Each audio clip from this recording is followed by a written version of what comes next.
happened to my wife's aunt, Sarah. This was 10 or 15 years ago, and Sarah had recently been divorced.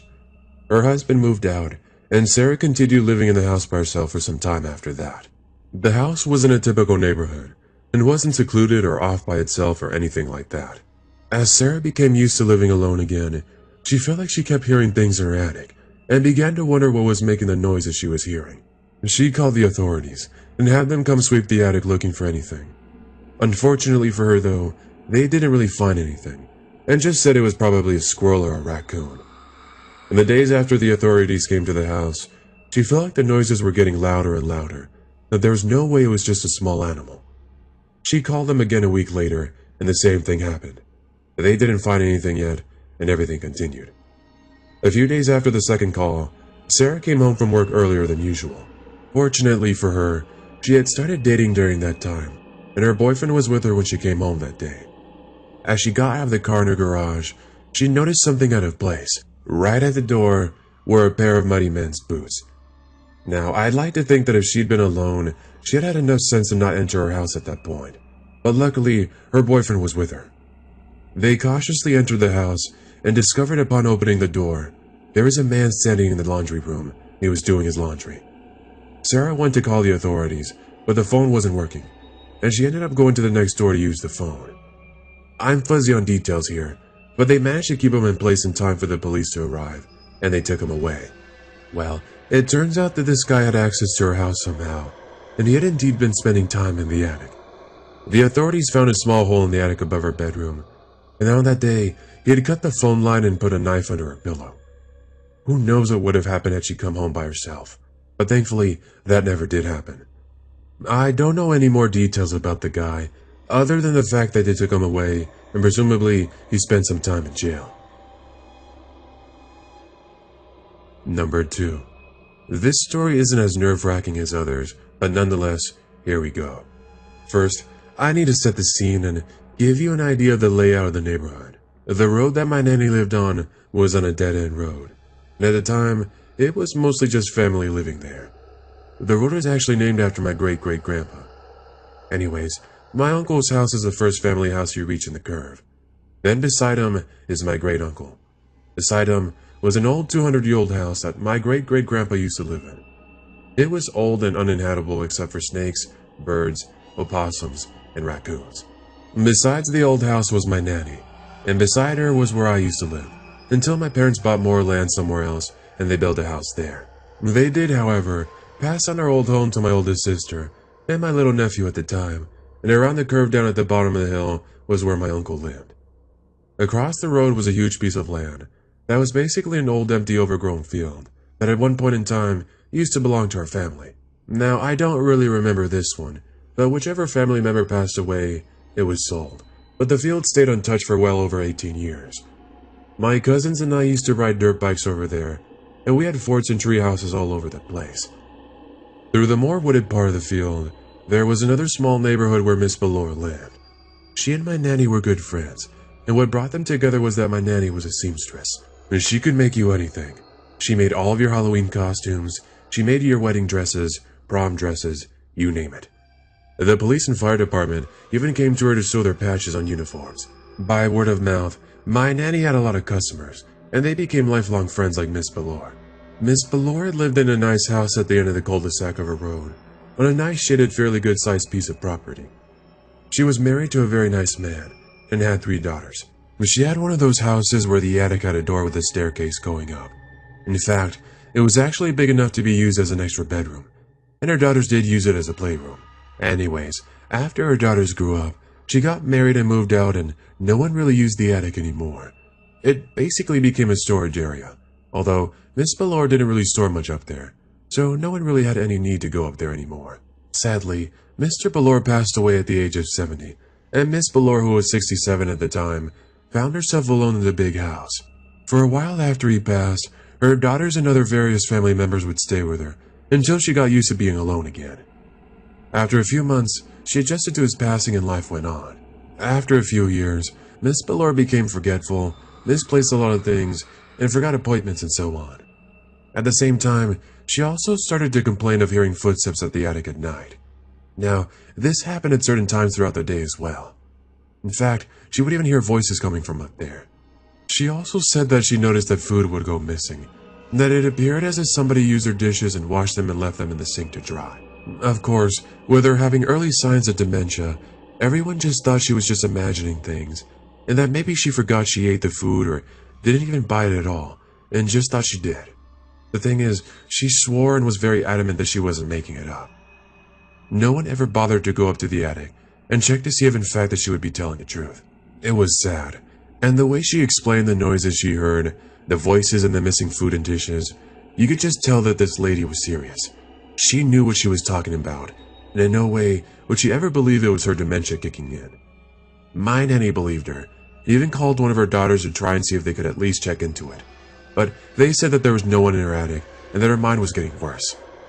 A few years later, Miss Ballor's daughters had her placed in an assisted living facility, as it became apparent to them that she needed to be taken care of 24/7. They did have someone stay with her when she was at home during the day to help her around the house and take her to appointments. After that, her house sat vacant for a few months. Well, except for the person in the attic. After a few months in the nursing home, Miss Ballor went downhill fast. Unfortunately, she passed. Shortly thereafter, the old field across the road had been resold, and the guy that bought it wanted to turn it into a luxury apartment complex. He thought that the spot where Miss Ballor's house was would be great to connect an adjoining road for an alternative entrance and exit, plus the extra land would allow him to build more stuff, so he made an offer to her daughters and they sold it. Miss Ballor's daughter had already cleaned it out, removed all the furniture and belongings, yet still no one ever dared to check the attic. As the construction crew came to go through the house one more time before it was demolished, the guys did a walkthrough, and when they went into the attic, they found a man living in there. He was erratic and acting very aggressive, so the guys got out of there and called the authorities. They came to find out that this guy had been living there the whole time. It was nearly for 2 years. Miss Ballor was telling the truth the whole time, and nobody believed her except for my nanny. The person claimed that they meant no harm, but nonetheless, just imagine somebody living in your attic for that long. It would be very nerve-wracking. The reason he was acting erratic and aggressive that day was because the construction guys came in and he ran out of his meds and thought they were bad men after him or something like that. Thankfully after that, though, he did go to seek some help. Miss Ballor's daughters were contacted and told that in fact that their mother was telling the truth and someone was indeed living in her attic. So, the footsteps and voices she heard were real, as well as the missing food and dishes that were mysteriously found in the sink. They were shocked and felt extremely guilty that they didn't believe their mother. They even put themselves down a lot because nobody ever went into the attic. They were nervous about it because the fact that nobody knew that this guy was up there was something they didn't want to believe. It's been well over 12 years ago that this happened. I never heard anything else about the guy living in the attic and never found out about his name or anything. So, guy that was living in the attic for so long, please don't ever do this again to anybody. Number 3. This is my sister's story and took place 3 years ago on New Year's Eve. My sister is a student in South London, and she has lived in some pretty awful student accommodation during her time studying. This particular house she lived in had trouble with the front door lock and was just off a very busy main road. She had 4 other housemates and her room was in the attic, which obviously is the setup for all the strange things happening, but in reality, it was a really nice conversion. On this particular evening, she was planning on heading out later on to celebrate New Year's Eve. She was going to go locally with her friends and go and hang out. She was in the house alone while she got ready, and left her room to put her makeup on and go into the bathroom. While she was doing this, she heard a really loud knock on her front door, and some scuffling outside.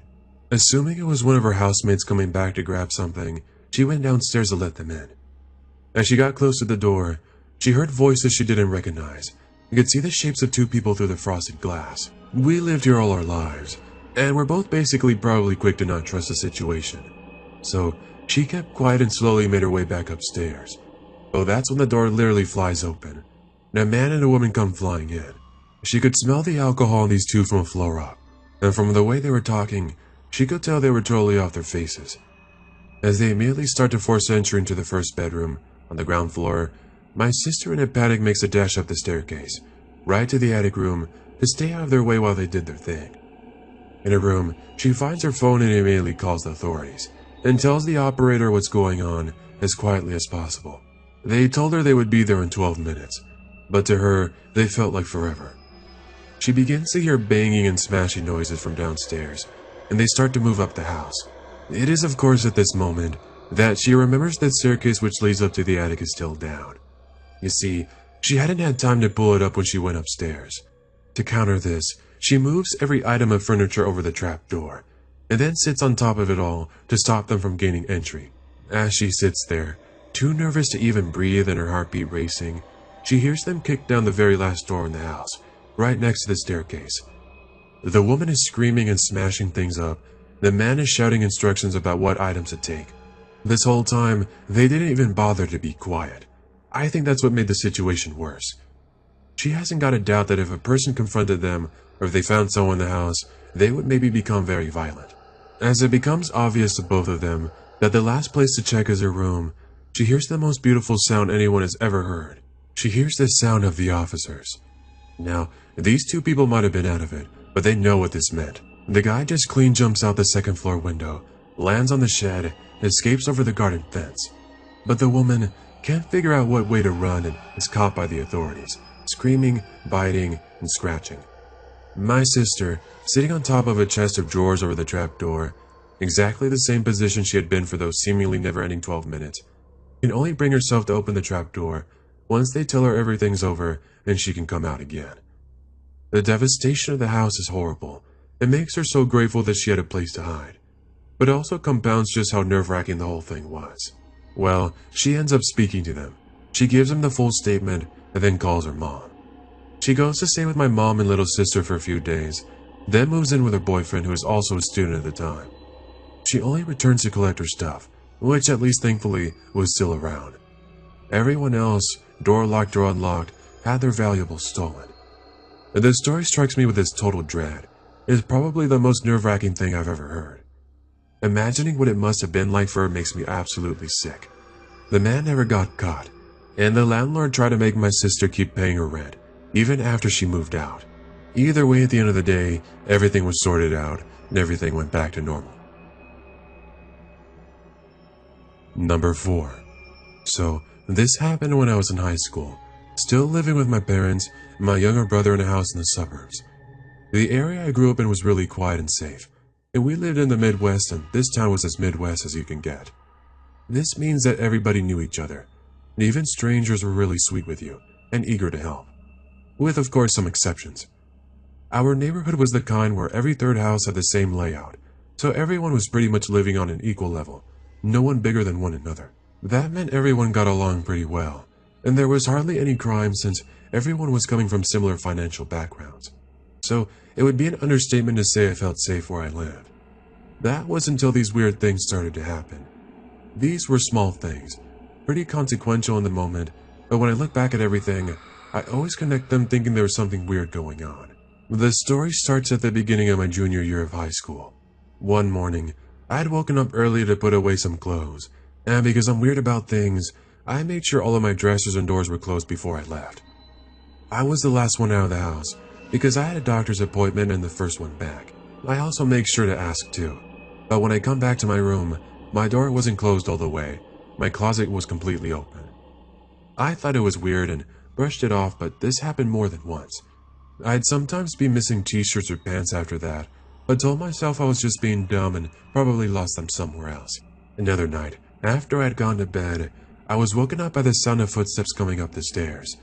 The fifth step creaked really badly, and when I heard that, I woke up pretty quickly. I remember it clearly because I could hear it over my fan. After the footsteps stopped, I made sure to check every room. All the bedrooms were on the second floor, and all the doors were closed and people were sleeping. Also, the doors creaked pretty loud in the night, so I would have heard something else too. Now, I couldn't see much and everyone was sound asleep, so I naturally went back to bed. But I remember hearing it one more time. You see, I stayed awake for a while to try and hear it again, but didn't bother getting up in case my mind was playing tricks on me. I asked my family about it casually in the morning, but everyone said they slept through the whole night. The thing is, all these little incidents came together into one of the most weirdest experiences I've ever had. It was halfway through the year and I'd just driven myself and my brother home from high school. I threw down my bags on the dining table and laid down on the couch to watch some TV. My brother went downstairs to take out the dog, and he went to go play some video games. I could tell by the fact that there were no other cars in the garage that my parents were still at work, so I put the volume on medium so I could hear them when they got back. Everything was fine, and I was actually starting to doze off a little bit, but that's when I hear a distinct thumping coming from upstairs. Now, I thought it was just my imagination. I watch a lot of strange movies, so I tend to be a little bit jumpy sometimes. So I just went back to my show. The only problem was, the thumping continued for about 5 minutes, and that's when I finally decided something was off. I muted the TV and listened for a few minutes. It was a rhythmic thumping with occasional squeaking. It was coming directly from up the stairs. For a second, I thought it was just my dog, since he sometimes paced up and down the stairs, trying to find a step to sleep on. So I called for him, but my brother shouted he was downstairs with him. I walked up the stairs to the top and listened. It was coming from directly above me. I started to get a little bit nervous. I realized the only thing above the stairs was the attic. And what's more is, I realized that it wasn't thumping. It sounded exactly like footsteps, like someone wearing boots and pacing around in the attic. Even though I was thinking the worst, I told myself to be practical. There were only 2 entrances to the attic, a small panel in the ceiling of my brother's bedroom, and a 3rd-story window outside. I checked his bedroom, and the panel looked like it hadn't been touched. I then thought about how we were having trouble recently with our dish, for the TV. My daddy called a repairman to fix it. I opened the front door and went around the back, but there was nothing on the roof. Not that I could see much anyways, it was pretty high up. Come to think of it, no van was parked around our house too. When I went back in, my brother was standing in the doorway, asking what was going on since he heard the door open. I told him about it and asked him to come check, to make sure I wasn't crazy. When we got to the top of the stairs, he gets a weird look on his face and asks, "What is that?" I felt relieved knowing it wasn't just me, so I whisper, "It sounds like someone's walking upstairs, right?" Well, he nods and points downstairs. I know exactly what he's talking about, and follow him down there. The floors are pretty thin, so in case it is a person, we talk quietly about what we do. I tell him about the roof and stuff. He shakes his head saying that people were only coming later that week. Well, we decided to call our dad. When I explained everything to my dad, I could tell he didn't believe us but was trying to be nice about it. I didn't blame him, to be honest. It was so improbable for anyone to even want to be in the attic anyways. He said it's probably some bird or raccoon, but I tried to explain that it's no animal, because I could hear the kind of thumping sounds boots would make. If it was a bird, it would have had to be repeatedly slamming itself into the floor. Even then, it couldn't explain how the floor creaked afterward, like someone was changing their weight. He said it just waited out, and that he would be home soon. The thumping had been going on for well over 30 minutes now, and I was still so unsure, so I decided I would camp in my brother's room until it stopped, just in case. After about 15 minutes, I realized I really had to use the bathroom. There's a bathroom right next to his room, and still under the attic. As I was washing up, I realized the footsteps were a lot louder now, and directly above me. It was weird because before, the thumping was loud when I was in my brother's room, meaning they were above me then. Well, now, the footsteps seem to be following me. Sometimes, when I'm really anxious about these situations, I get really flustered, so I banged twice on the ceiling and told them to stop. Well, the steps completely stopped right there. I was confused for a second, until clear as day, there were 2 loud thumps. It was like someone stomping their foot twice really loud. Well, you can imagine what I did. I ran out of the bathroom and ran to my brother coming up the stairs mouthing, "What just happened?" Well, the pacing had started again, so I quickly explained everything to my brother. He picked up his phone and dialed my dad again. As he's trying to explain everything, I can tell my dad's not giving in again. Frustrated and nervous, I take the phone from my brother, put my dad on speaker, hold the phone up to the attic and say, "Listen to this." And all of a sudden, and immediately too, the footsteps completely stop. It's like absolutely no sound was there whatsoever. After a minute of silence, I hear my dad say, "What sound?"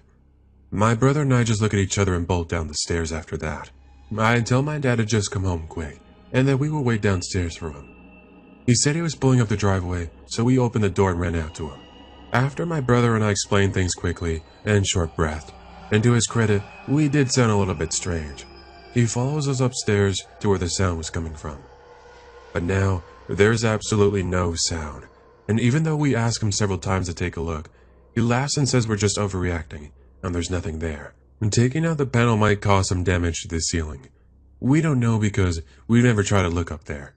So he's pretty solid on the fact that he's not going to try and check it unless he hears it for himself. Of course, the footsteps never do come back, at least not when we are around or awake. My brother stayed in my room secretly for a few days because he was so nervous about what happened. Honestly, we still don't know what even happened. One thing I will note, when the dish people finally did come to fix our broadcast problems, I noticed that instead of using a ladder, they went around to our backyard and climbed to the roof straight from our deck. They were also able to walk around pretty freely up there, and could easily get to the window from our attic, if they tried. Also, I should mention, this was around the front of the house. I always wondered if someone was secretly living up there, or would come down at night without us knowing. But if that was the case, why would they let us know that day with their footsteps? Sometimes, I hate the fact that we never checked.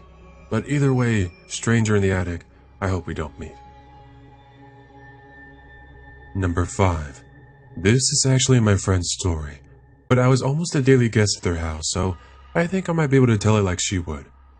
She lived at her parents' house. We were around 17 or 18 years old, and they had just moved into a big house from a small apartment. They had a dog who was extremely well behaved, and sometimes in the middle of the night, it would start growling and barking. One early morning, my friend's dad followed the dog to the kitchen, where he saw a young man trying to get in through the window. Sadly, though, the man got away before anyone caught him. The growling and barking didn't stop after this, though, and sometimes we could all hear weird sounds, like someone was walking on the roof of the house or something. Her dad would often have a look up into the attic, and saw nothing, so he blamed these sounds on the weather.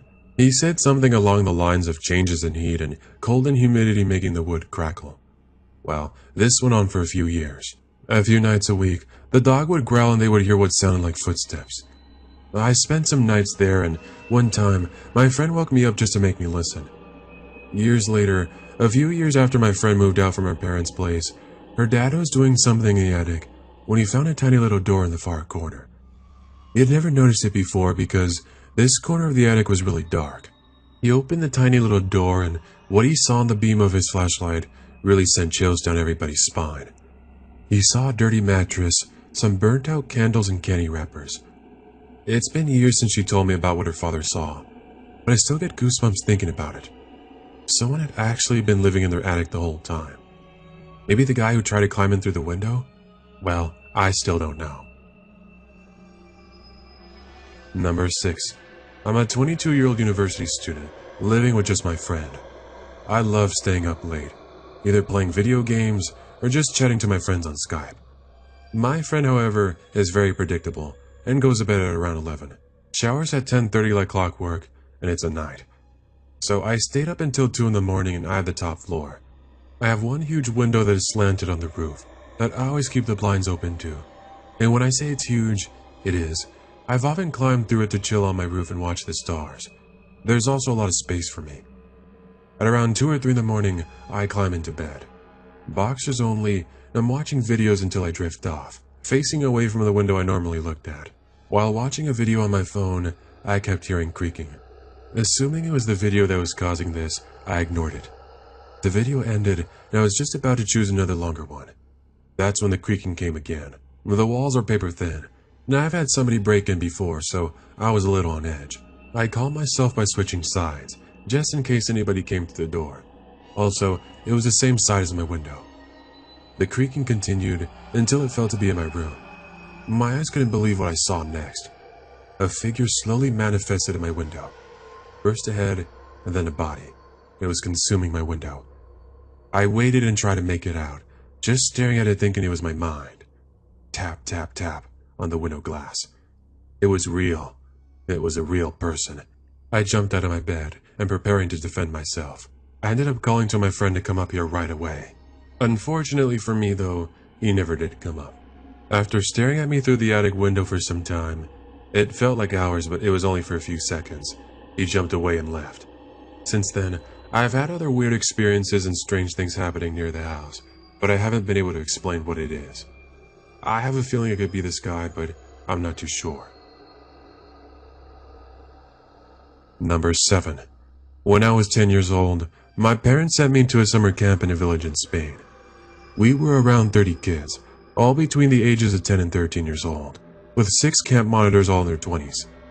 We were staying in a relatively big house, which probably used to be a small boarding school or an orphanage of some sort.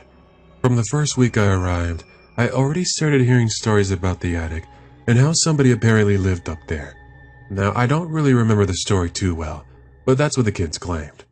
At that age, I really didn't believe them, and I just thought it was the wind or something. So I wasn't really spooked by the whole story.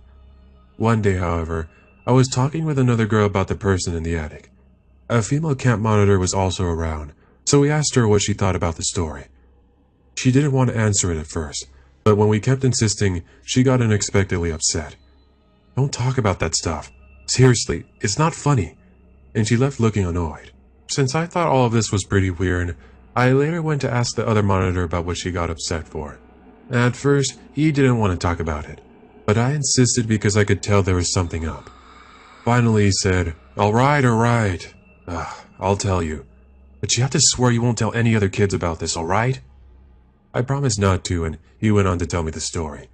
A couple of weeks before the camp started, the 6 monitors had been taken to visit the house where we would be staying. They were shown around so that they would know where everything was and all that. Soon after the visit started, they heard the wood squeaking from upstairs. The girls in the group were obviously nervous about it, but they all continued the visit. Later on, after visiting all the other rooms, they decided to go up to the attic. Here's where it gets weird. There are a bunch of covers on the floor, leftovers of food and on the dusty floor, and you could see human footprints too. Basically, it looked like someone had been living up here the whole time. I immediately regretted asking about it, and then had trouble sleeping for the rest of the camp. Number 8. I own a large 2-story Victorian house in a small rural town of about 4,000 people. It recently earned the ranking of safest town in the state, with exactly 0 crimes. Regardless of this, I'm kind of paranoid from having lived in bigger cities before. While most people in town leave their doors and cars unlocked 24/7, I always lock all the knobs on my 3 house doors, and I always have chains on all the 3 doors whenever I'm inside the house. About a year ago, my younger sister was back for spring break. During her senior year of college, was staying in one of my guest bedrooms for several days. One night, at around 10 p.m., we were upstairs in my bedroom having a conversation and the rest of the house was quiet. Suddenly, we heard downstairs one of the doorknobs and the doors jiggle. Then we heard the door slide open, a very distinctive sound. And after a few seconds, we heard it close. It was slammed so forcefully that the whole house shuddered. We both stopped talking and just stared at each other in shock for a moment. "That was one of the doors downstairs, wasn't it?" I said to my sister. "Yeah," she said. I thought about calling somebody, but I thought, I do live only 10 blocks away from my parents' house, and maybe, just maybe there's the off chance they arrived. However, I was pretty sure my family members would knock or ring the doorbell first before walking into my house, so I was very apprehensive about this. I don't own anything to defend myself with, so I took a thick metal curtain rod off one of the windows, and I slowly crept downstairs to check it out. All 3 of the doors to my house were both locked and chained, just as I thought I'd done before. The only possibility I could really think of is that maybe I had accidentally left one of the doors unlocked, and maybe somebody did come inside. So, I decided to go through my house and look in every nook and cranny. I looked under and behind the furniture, I searched every closet, I searched the showers, I searched the basement, I checked every cabinet and low cupboard, I even checked in the attic. I didn't see anything though. I didn't find any trace of any other human being in the house besides my sister and I. Without any good explanation, I just assumed it must have been a series of noises that sounded very similar to the doorknob jiggling, even the door opening and then the door slamming closed. It must have just been our minds playing tricks on us, I thought. At this point, I was standing in my kitchen with the light on and feeling convinced enough that my sister and I are safe in my house and there are no intruders inside with us. I started to exit the kitchen. I turned off the kitchen light on my way out. Having turned off the kitchen light, it was now dark inside the kitchen. I turned around for one last look into the kitchen.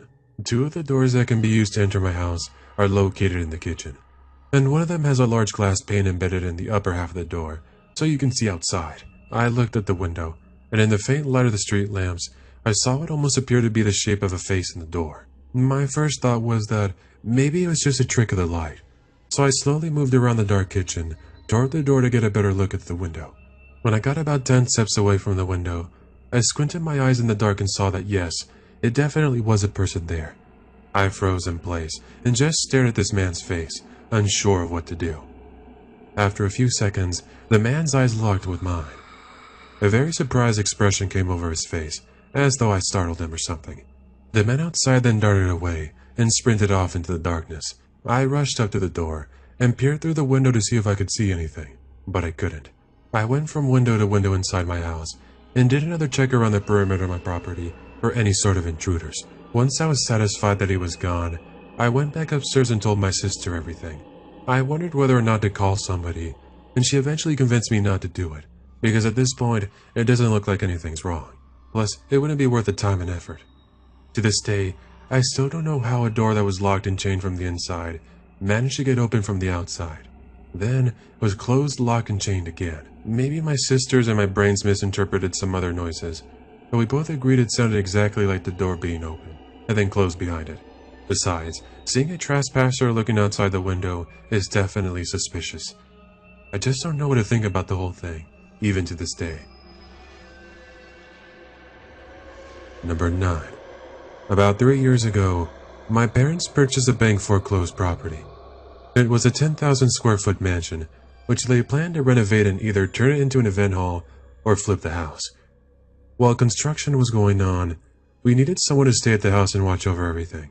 So, my girlfriend and I moved in. While this was going on, I liked to tell her spooky stories about the mansion.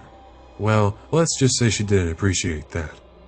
We did quickly discover that, while the house was foreclosed and abandoned, homeless people liked to use the pool in the back. They'd sneak in through the window to use in the built-in microwave and turn on the AC. Plus, they'd even use the toilets. For the most part, when we told them people owned this property, they agreed to stop coming. Except for one old man. The first time we met him, he knocked on the poolside door and a construction worker answered. And that's when, for whatever reason, he pointed him to us. The homeless man, who we'll call Dan, explained that he lived at the house and needed us to get out. I explained that he didn't, and that I understood that people used to come here before, but now that it's not abandoned, he wasn't allowed anymore. No, he kept repeating. It's mine. You have to get out now. Well, at that point I thought, well, I better call an officer or something. Well, it turns out they actually knew him by his name. 2 weeks later, we returned from a day trip to Six Flags, and Dan is pounding at the door. He was screaming and yelling that his medicine was inside. My girlfriend and I stayed in the car while she called the police again. We were so focused on the call that neither of us noticed the wrench in his hand, which one of the construction workers must have left lying around. He starts to come up to the car. I see the wrench, and I floor the ignition and go back in the circular parking lot we were at. Well, when we returned with the officers, Dan was gone, but the glass part of the rather expensive new door was now smashed. I sighed and dealt with it, as I would rather have the door smashed than my head. They told me they would send a patrol car up every so often, since the house was so close to the station. But the thing is, there's not much else they can really do, besides check the usual places. Fair enough, I guess. We go inside, do our usual business, and are laying in bed talking before going to sleep. The bedroom is set up so there's a sitting area apart from the main bedroom area. It's separated by French doors made of glass. So, we didn't notice when the door to the sitting area from the hallway slowly opened. We also especially didn't notice the person holding a small garden spade. If not for me needing to hit the light to get something from inside the nightstand, we might have never heard somebody drop the metal spade on the floor before. We both ran outside the bedroom door to see someone basically rip the lock out of the front door and kick it open to get outside. They took off like an animal, not even making a sound when running. Well, we later found out that it somehow got access to our attic and was hiding up there. They never did find him, and we moved out shortly after. We think he still shows up there occasionally, as speakers have been removed from the walls, AC units have been stolen, and massive holes just show up in the walls sometimes. I'm just glad we no longer live there. Number 10. This took place about 6 months ago now, I think. In order for this story to make sense, I have to explain a little bit about my apartment. I live in an old house that was renovated and divided into 3 apartments. 1 basement suite, 1 on the main floor, and 1 little one in the attic. I live in the attic apartment with my girlfriend. The entrance to the attic apartment is rather difficult to find, and either my girlfriend or I often have to go outside and collect our pizza, because the delivery guys can't seem to find where we are. In order to get to our place, you would have to squeeze through the narrow space in between the two cars that are parked in the house's driveway. Then you would have to stumble over some uneven stepping stones and some long grass too. After you did this, you had to open an entrance, go down a path, and then to your right you would find a tall set of wooden stairs, and they lead to the side of the house, and that's where our attic door was at the top. Now, I used to get home from work at around 9:30 p.m. So it was around this time when I came home this one night, and I went through the entrance and was just about at the stairs when I stopped right there.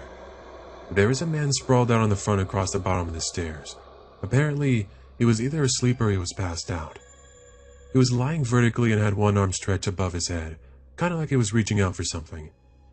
It looked really strange. His head was down so I couldn't see his face either. I was instantly spooked. I'd never seen this guy in my life before. I had no idea how he stumbled all the way up to the stairs in the first place. Plus, it was absolutely dark too. Now, unfortunately for me, he was blocking the stairs and there was no way I could get up the stairs without risking waking him up. I just got an incredibly bad feeling about all of this. I tried to walk past him. I was too scared to even touch him or even try to wake him up. I just had that bad gut feeling in spades, so I just quickly backed away and went to the front of the house and phoned my girlfriend. Thankfully, she answered.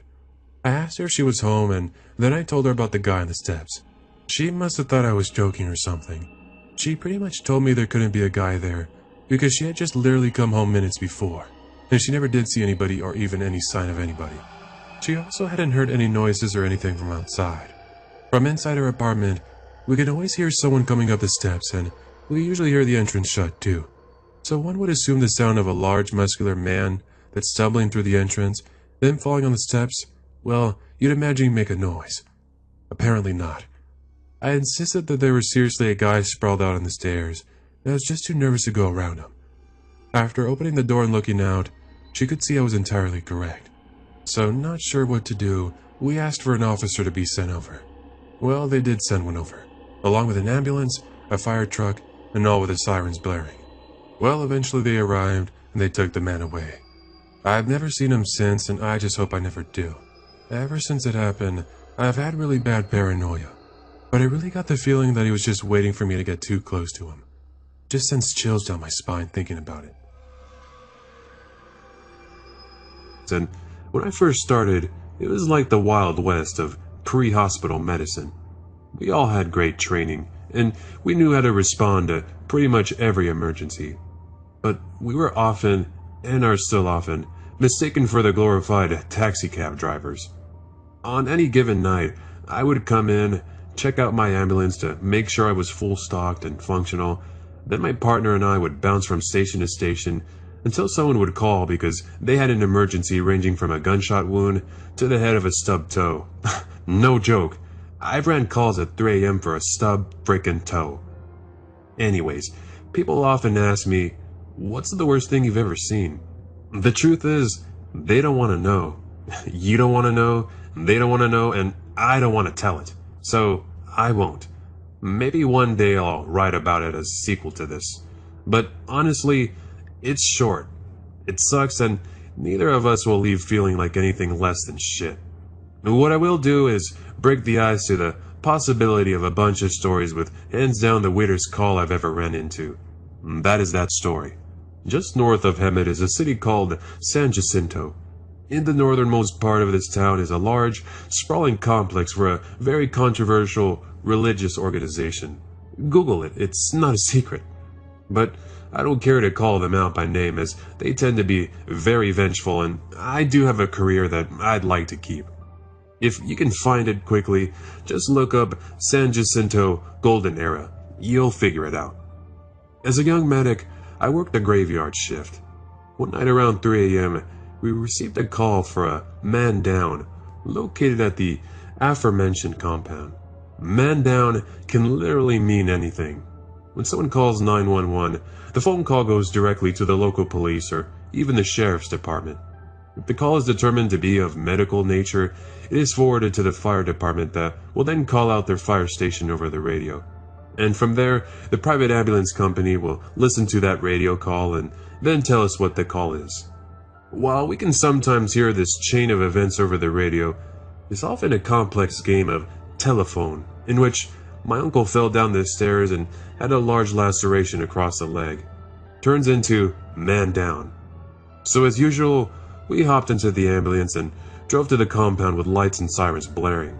And it's 3 a.m. with no one on the road because our company would quickly fire us if we were to use common sense and drive there just as fast without walking up 10 neighborhoods on the way.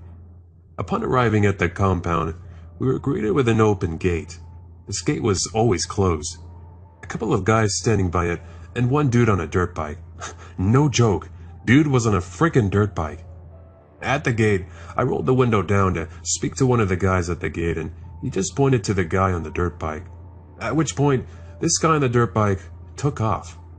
While I don't understand sign language, I was pretty sure I was supposed to follow this dude. After driving around the compound for a couple of minutes, we pulled up to a large building that was reminiscent of an early 1900s chapel. I got out of the ambulance and asked the guy on the dirt bike what's up, and he pointed out to a woman standing in front of a large wooden door leading into the chapel. I rounded the back of the ambulance where my partner was already pulling out the gurney that had our heart monitor / defibrillator and drug bag on it. I grabbed onto the gurney and we headed up the stairs. Yes, we had to carry the heavy-ass gurney up the stairs. This was part of our life. We got to the top and the lady turned and opened the doors and walked in. Please keep in mind, we have now been in the compound for about 5 minutes and ran into about 6 people. And not a single person has spoken a word. We rolled through the door and found ourselves in what appeared to be a large conference room. The walls were completely draped in what appeared to be a large, maroon, velvet curtain spanning from the ceiling to the floor, approximately about 30 feet. In the middle of this room was the absolute longest table I've ever seen in my life. This table was something you'd see in some movie mocking rich people in a mansion. No exaggeration. At least 100 feet long. If this isn't weird enough already, which it absolutely was to me, this table was surrounded by about 40 people, wearing robes matching the curtains with hoods over the heads covering their faces and not moving an inch. As I attempted to process the insanity of what I was seeing, the woman from the door grabbed my shoulder. I snapped my head towards her fast enough to break the sound barrier, and she just pointed past the table. At the complete opposite side of this 100-foot-long table, there was a stage. The floor was completely covered in carpet that was the same crimson color of everything else in the room, except the table. At the top of the stage, I saw what appears to be a pile of white linen. My partner and I rolled the gurney along one side of the table. All the while, not a single person at the table even said a word or even moved. When we got to the stage, I realized what I saw was not a pile of linen, but rather a woman in a sheer white nightgown. As I approached closer, I noticed her nightgown was completely covered in small red dots. I got on my knees and proceeded to assist this woman by checking for a pulse, checking for respirations, both present, and then applying painful stimulation, a sternal rub, in an attempt to elicit a response. I got a very weak moan in response and then was once again tapped on my shoulder. Before I could snap my head around again, my partner snapped, "Whoa, keep your hands off of him." All I could think was, "Thanks for showing up, buddy." All the while I was thankful he was there, and I was thinking, what the hell? The fire department, where are they? The fire department absolutely should have not only been here by now, but they should have been on the scene at least a full minute before we were. I looked at my partner and said, "Let's load and go." Load and go is a term often used for the critically ill and or injured. Load and go patient is usually on the brink of death, and the best solution is to get them to the hospital as quick as possible and not waste time trying to help them on the scene. We have time to start the IVs, administer medication, and do a slew of other things en route in the back of the ambulance. This time, though, I just wanted to get the hell out of this place. We loaded the patient on the gurney and busted ass to get to the ambulance. Still not a frickin' word from any of these people we've seen. We loaded this lady up and my partner went to close the doors, but this woman that had been at the door to this chapel had followed us throughout and was trying to get in the back of the ambulance. I asked this woman to wait for a moment while I motioned for my partner to come to the side of the door of the ambulance. He walked up and I quickly told him to tell her she had to sit up from the passenger seat. The look on his face was that of what I would expect from a man that I just told to punch his own mother. So I said, just tell her she has to sit up there. Jump up and lock the doors and roll. He walked around the back, asked her to sit up front, shut the back door, and was blasting out his compound before I could completely process him putting it into action. En route, I started an IV, tested her blood sugar, but more importantly, did a full physical examination. I noted no less than 200 small pricks on her body. They all bled just enough to dot her nightgown and then coagulate. My suspicion was an overdose of some form, so I administered a drug called Narcan, which reverses the effects of narcotics. I love giving this drug as the results are almost instant. And after about 5 seconds, the woman popped up, took a deep gasp, looked around and said, "Where am I?" I instantly recognized not only her Australian accent, but who she was. She was a very famous actress, married to a very famous actor that was well known in this religious organization. "Ma'am, what's your name?" Deer in the headlights look. "Ma'am, can you please tell me your name?" She took a good look around, peeking in every corner, turning all the way around to try and look into the front seat area where my partner was. And then she turned to me and whispered, "Where are they?" "Ma'am, the only people in this ambulance with you are myself and my partner." She again spent a full minute examining everything. She then turned back to me with a look of complete fear that I've never seen and said, "I'm fine. Please take me home." "I'm sorry, ma'am. We're taking you to the hospital for a full workup. I had to give you a medication to wake you up, so we have to be thorough." "You have to?" she replied. "Yes, ma'am. You're completely safe and we're taking you to the Hemet Hospital." "Okay, if you must." All the while, her face was frozen in fear. After about 10 minutes, we pulled up to the back of the emergency room and we rolled her out of the back of the ambulance, into the emergency room. As soon as we got her gurney into the emergency room, she said, "I need to make a phone call." I grabbed the patient phone and handed it to her. She dialed a phone number and, to my surprise, she got an answer at 3:30 a.m. "Antonia?" Pause. "Tell me something only you know about me." Pause. "Okay, I need you to call Hemet Valley Hospital and ask for me. I'm in the emergency room and don't ask any questions." And then she hung up. 2 minutes later, I heard the secretary asking if it was okay to transfer a call to the patient, which it was. The phone rang at bedside and the patient answered. "Hello? Yes, it's me. It is you. I really am here. I'm coming home." The woman turned to me and gave me her name, Rebecca Johnson, along with her address, social security number, and other information that I needed. Rebecca Johnson was absolutely not what I thought this woman's name was. Regardless, I finished up my report and left. This was absolutely a strange call, but we deal with strange stuff every day, so I tried to push it out of my mind. But I couldn't. For the next 6 months, I wondered just what I'd witnessed. What had just happened? Was she really Rebecca Johnson? Then one day, I was standing in the checkout lane at a grocery store when I saw the magazine. The woman I thought I treated was leaving her husband after nearly 11 years. Was this a coincidence, or was it really her? And did she really flee some batshit crazy life? I may never fully know for sure, but it seems like too much of a coincidence for me. This is not my story, but my father's. So basically my dad was on his way to pick up some pizzas from one of our favorite pizza places. He had just turned down the T intersection towards the pizza place when he heard an extremely loud crash. He turned around just in time to see a motorcycle helmet coming from about 30 feet in the air. The driver of the motorcycle had just run the red light and slammed into the side of an SUV with 2 teenage girls all dressed up on their way to prom. The guy was driving way too fast, especially seeing as how you can't even see the intersection until you are almost right on top of it.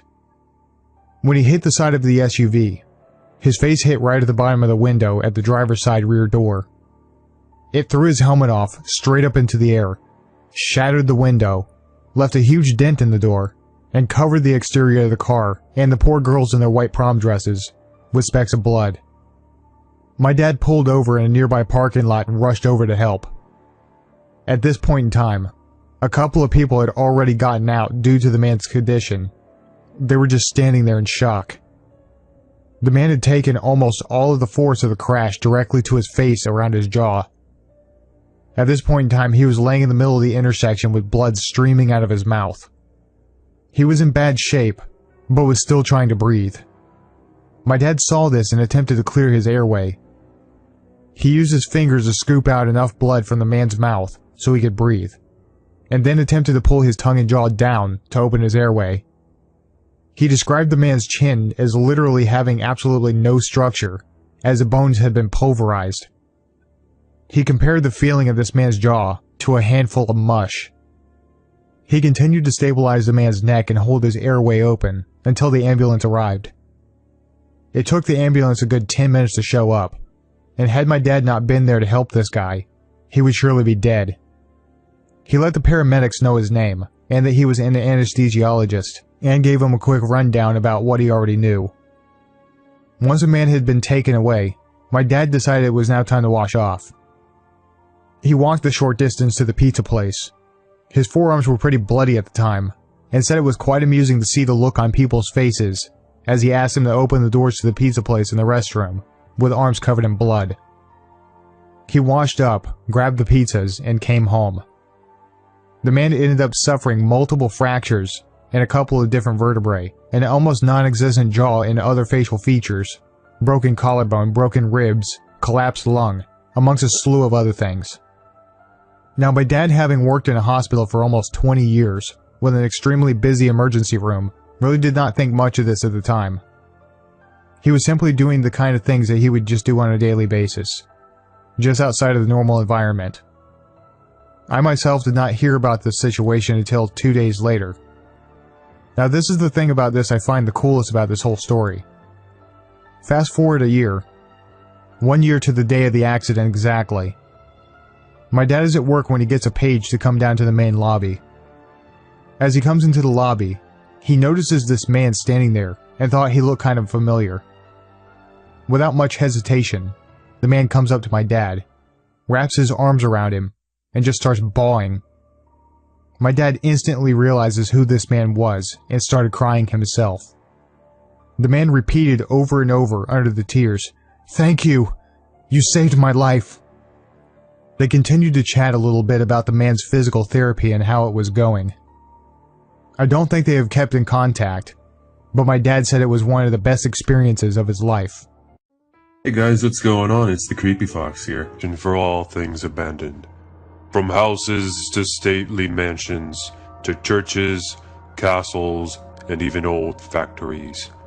Even when I was a child, I would always have my parents stop the car to walk and go about the old church graveyard, or go inspect a 19th century abandoned cottage at the side of the road.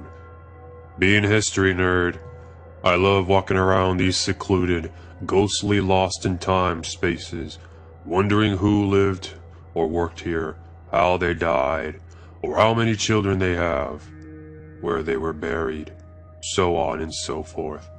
While I became a teenager and could learn how to drive, I started deliberately searching out abandoned things in my area, and taking a few friends with similar interests to go and inspect each one. Sometimes we got to look inside, other times we could only see the outsides of the huge structures. Either way, I never came home disappointed. In fact, the ones we couldn't view inside became all more mysterious, and I like to believe it had its own secrets that no one should ever know about. So I didn't mind leaving it without entering. That way, I could let my imagination run wild about the place. Okay, to start off, I need to point out that I really do not like going to these places alone, but sometimes it happened. They're fascinating to look at and go exploring with a group of people. When you're by yourself, well, that's a different story. I'm sure I don't need to point out to you that they have an eerie nature and sometimes an atmosphere of tension around them. from catastrophes and dramas that happened many years ago, but that the huge towering structures have never forgotten. Sometimes it feels as though you're not alone, like someone is constantly watching you, or like there's a stiffening atmosphere of bad energy that's almost claustrophobic, that it's so thick. Basically, what I'm trying to say is, well, they're not exactly the safest places to enter alone, and I'm not just referring to their dangerous, crumbling structures. Anyways, my story begins one evening when I was driving home from work. I used to work as a waitress in a small restaurant in the middle of the countryside between two old towns. The whole place is thriving with history, and in fact, part of the restaurant itself was converted into a 19th century linen mill.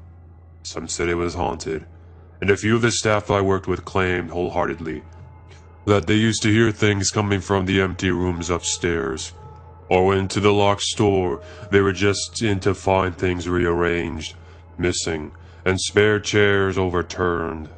Some of the customers we used to have that had the gift of spiritualism used to say there were souls wandering around the place, but that's a whole other story. To be honest, I was always skeptical. I certainly believed in an unexplained and supernatural, but I had worked there for nearly 6 months, and I had never witnessed anything out of the ordinary. So basically, it was a very old area with miles of calmed and claimed hauntings, and sightings from all the locals and the local folklore. Well, a couple of miles up the road from my workplace, there was an old, abandoned church right slap bang in the middle of nowhere. The church was left abandoned because the congregation had built a new one in the actual town during the Industrial Revolution to get a bigger congregation, and had left their country church to fall to ruins. Now, I'd seen this church on many occasions driving by, and always wanted to go inside and have a look, just to quench my curiosity. My opportunity came when I was let out of work relatively early one summer's evening. The restaurant was not busy, and we had all cleared up about 10:30, so I set off for home. The abandoned church was on my way home, but every time I'd left work, I either had to leave someone else off at home, or it was too late and too dark to go look at a creepy structure by myself. This particular night was perfect, and I was completely drawn to the place. I was by myself, which is a really stupid thing to do. Please, don't go looking at abandoned things alone. It was still relatively light, near dusk, and the summer's night was still illuminating with dark pinks and orange blues. Just enough light to quickly venture out, and still be home by a decent time.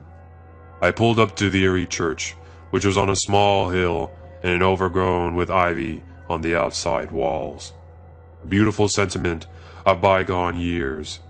As I walked up to the church tower, I began to feel a bit uneasy, but like I've said, I felt this way many times before in these places. It's not overly unusual. The only difference was, I was more vulnerable being alone, so the bad energy was a bit more forceful, or else I was a bit more paranoid. I knew deep down I shouldn't be doing this by myself, but I was only going to be here 10 minutes tops. No harm, right? As I approached the church door, it was locked by a huge bolt and padlock, so I couldn't enter. Like I said before, it doesn't overly bother me when I can't get in, due to respect for the place's own little secrets, but since I was already here, I may as well walk around, see if I can climb through a window, or check out the old graveyard. As I walked around the old tower of the church, out of the corner of my eye, I thought I saw something. It was at the top of the tower window, and looked like a light in the concrete window pane, like the flicker of a candle which was then blown out. But I just put it down to the color of the sky illuminating through the window. However, the same sort of light appeared near the gravestones on my opposite side, but quickly disappeared when I noticed it. I still shrugged it off. It was too late. I had just finished a 6-hour shift, and I was already uneasy about viewing this place alone, so God knows what I could have been imagining. I then proceeded to inspect the window to see if I could climb and see if I can go inside, but it was too high. So I took out my phone torch and walked back while jumping to try and see, until I got in a good angle just about view window. That's when I definitely saw something. The darkness of the inside of the church, it began to move. Not because I was shining my light. Shadows, 2 or 3, running back and forth to hide behind huge pillars when I shone my torch in their direction. "What the hell?" I heard myself say, frozen in terror. I stopped there for several minutes, unable to move, unable to believe what I had just seen.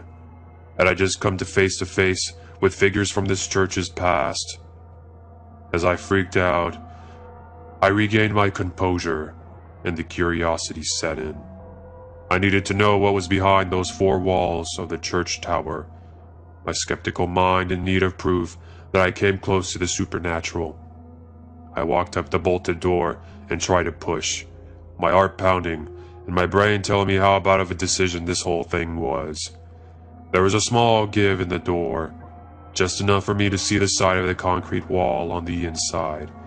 But, oh God, that's when the whispering started. I stayed very still, and it was definitely getting louder. Yes, 3 or maybe 4 voices whispering together, mumbling something which I couldn't quite understand.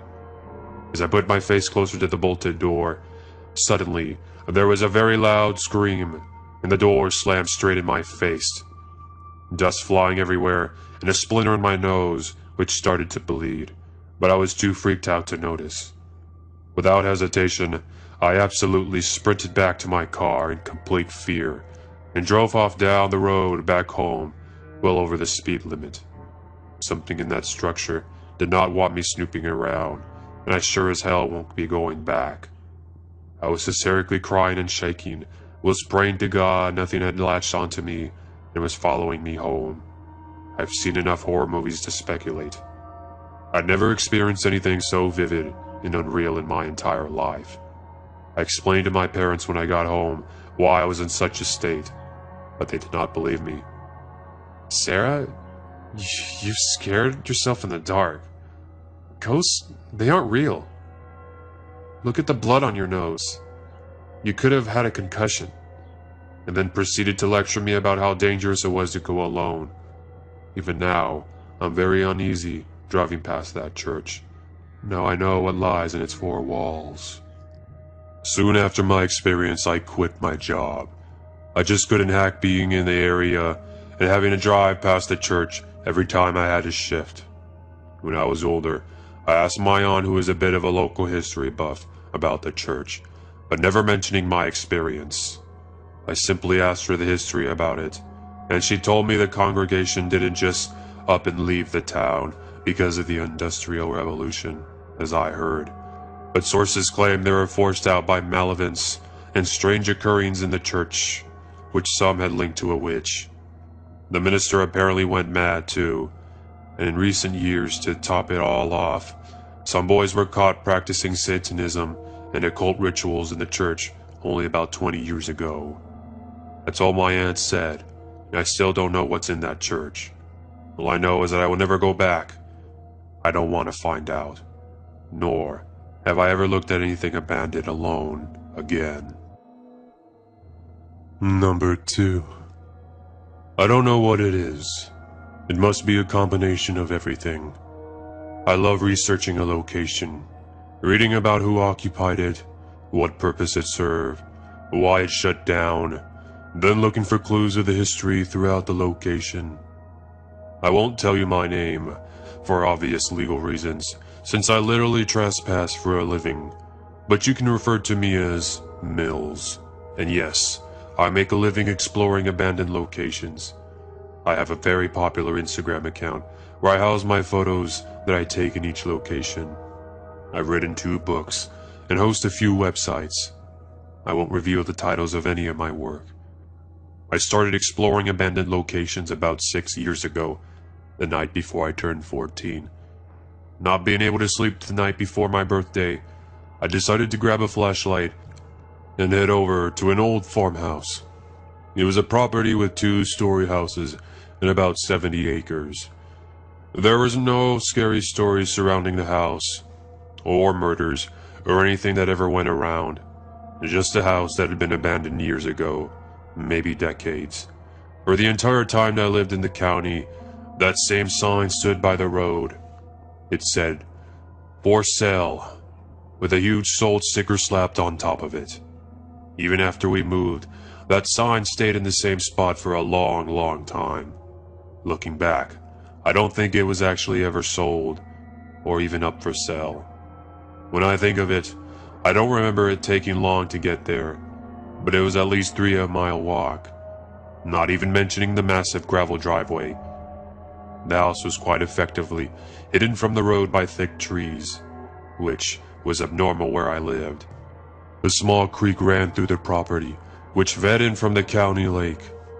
I decided to maneuver my way through the woods, which brought me to said creek. I have no idea why I didn't just walk up the driveway. Maybe it felt safer to stay off the road. I don't remember. Making my way over the creek in the middle of the night was way easier than one might imagine. I had plenty of experiences with creeks, lakes, and the outdoors in general. My mom's friends called me a little Tom Sawyer, which I hated, but tolerated. I loved exploring, and I guess I just never stopped. I emerged from the trees into an overgrown, thick, yellow grass. I trudged through, waist deep, up to the front door. The old wooden sliding was rotted and peeling. An old rocking chair was tipped over on the front porch door, but was still completely intact. I picked it up, setting it up straight. It creaked as it rocked. I tried the old doorknob that had nearly rusted off, but it was locked. Some may ask me why I didn't break in. The door was old and broken enough. Why didn't I just open it? I'd say it was because I didn't feel like destroying something. But to tell you the truth, it's because I felt like someone might be still living there. I moved around to the side of the house, looking for an entrance. But the closest thing I could find was a boarded-up window, just barely out of reach. After circling the house for about 4 or 5 times, I had given up. There was just no way in, and may have never have began to regret sneaking out when my parents are going to be giving me gifts the next day. It just did not feel right. I turned to leave, and somewhere in the distance, I could just barely see the outline of a large building. A thick fog had crept over the entire property, and I did not notice it on the way there. But I could have been so excited that I did not notice. I fight my way through the grass, making a deep trail as I go. About 20 feet away, I could finally make out what the building was. The barn. 2 huge wooden doors. A large rusted padlock kept them closed, but the lock was rusted thin.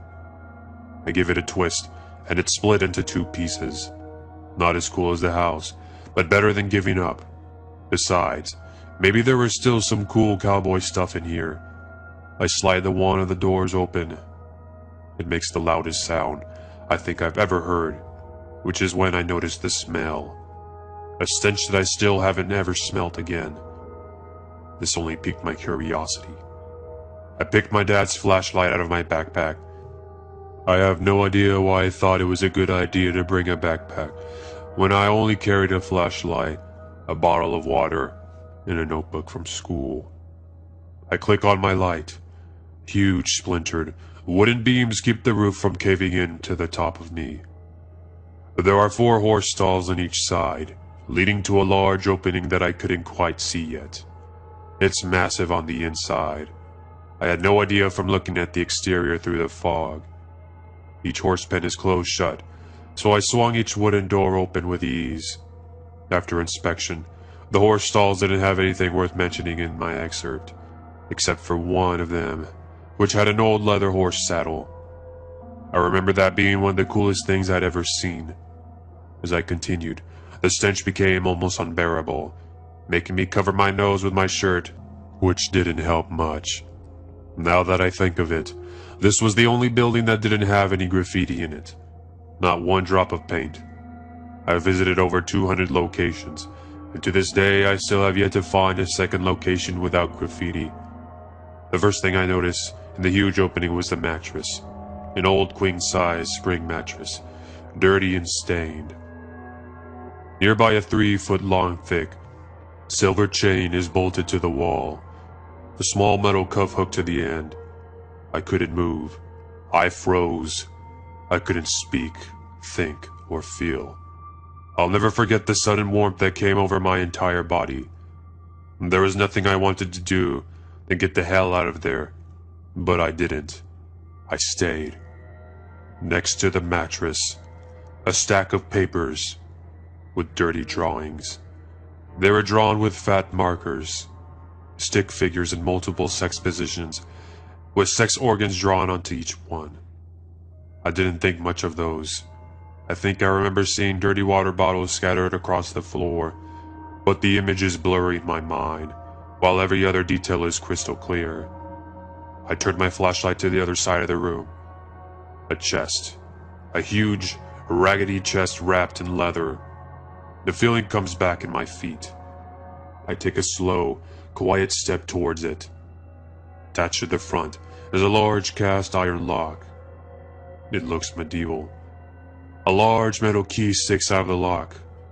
I'd never seen a key like that, other than in some old movies that my brother made me watch. Before that, I didn't realize they actually worked. I remember easily twisting the key in the lock, which was unusual due to how old and rusted the contraption looked. I go to lift the cover and stop. I notice something sits on top of it. I didn't see it before. A ball of dirty rags, maybe? No. It's a single white, stained rag covering something. In case it's breakable, I carefully lift the rag up. A teddy bear. Dirty, ripped, and blood-stained. I took off, running through the barn and out into the tall grass. The cold air hit me hard as I sprinted through the grass into the woods and through the creek. I ran as fast as I could for 3 miles without stopping or looking back. I didn't stop until I was at the front yard, and even then I didn't feel safe. I didn't sleep for weeks after that night. I never told anyone about what happened. I wasn't supposed to be out that night, and knew I'd be grounded for months if I'd ever told my parents. It's still one of the biggest regrets to this day. I always think that maybe if I had told someone, I don't know. A few months ago, I drive by the old farmhouse while I was visiting my parents. The driveway had been chained off, so I walked up to the long gravel path. The farmhouse and the barn had been burned down, leaving nothing but a black war zone of debris. Nothing seemed to grow beyond that creek. Everything was dead or dying. I still think about that barn every now and again when I explore a new location. I've always wanted to know what was in that trunk. Then again, maybe I did not. Number 3. There's an old abandoned building near my house. Typically, I know anyways that there's hundreds of rumors and stories around this building. Some normal, some insanely out of this world. Some say an insane maniac lives in there and tortures anyone who enters. I've even heard that it's a portal to another dimension where nightmares come to life. The only consistent bit of knowledge is that whoever goes in either doesn't come back or comes back completely different. My best friend, Danny, and Chris, names have been changed to protect identity, are huge enthusiasts when it comes to anything supernatural or anything remotely strange, so we decided to check it out. Since the latest disappearance, cops have been patrolling the area during the day, trying to prevent anyone from getting in, so we had to wait till night. At about 10:30, she came over to start preparing the gear. We made sure to pack some food, warm clothes, and my handgun. Beretta M92 for you gun buffs out there, in case there was any homicidal maniac living there. We left the house around 11:30, 12-ish, and arrived at the building a couple minutes later. The second we step out of the car, I noticed an unusual eerie fog surrounding the building. Seeing that it was winter time, fog wasn't new to the area, so I didn't think much of it at first, other than knowing it was extremely thick. We grabbed our gear and headed inside. The door was locked, so we had to break a window to get inside. We threw our stuff in the window, then climbed into the huge building. Worst mistake of my life. If I could go back in time, I would have never stepped in that building and that hellhole. The first thing I noticed inside was how abnormally dark it was. Though we had a few LED flashlights, they didn't do much help seeing in front of us. We had about a 3 feet range of vision, but we decided to explore anyways. Danny was holding the camera and switched to night vision, but even that didn't do much good. I was holding the flashlight and had my hand close to my gun in case some deranged psychopath tried to kill us. As we reached the center of the building, I noticed a smell. Not a nice smell. I'm not quite sure how to describe it. It had a metallic tinge to it and slightly burned my nose with each inhale. We also started to hear footsteps. They were quick, almost too quick to be natural.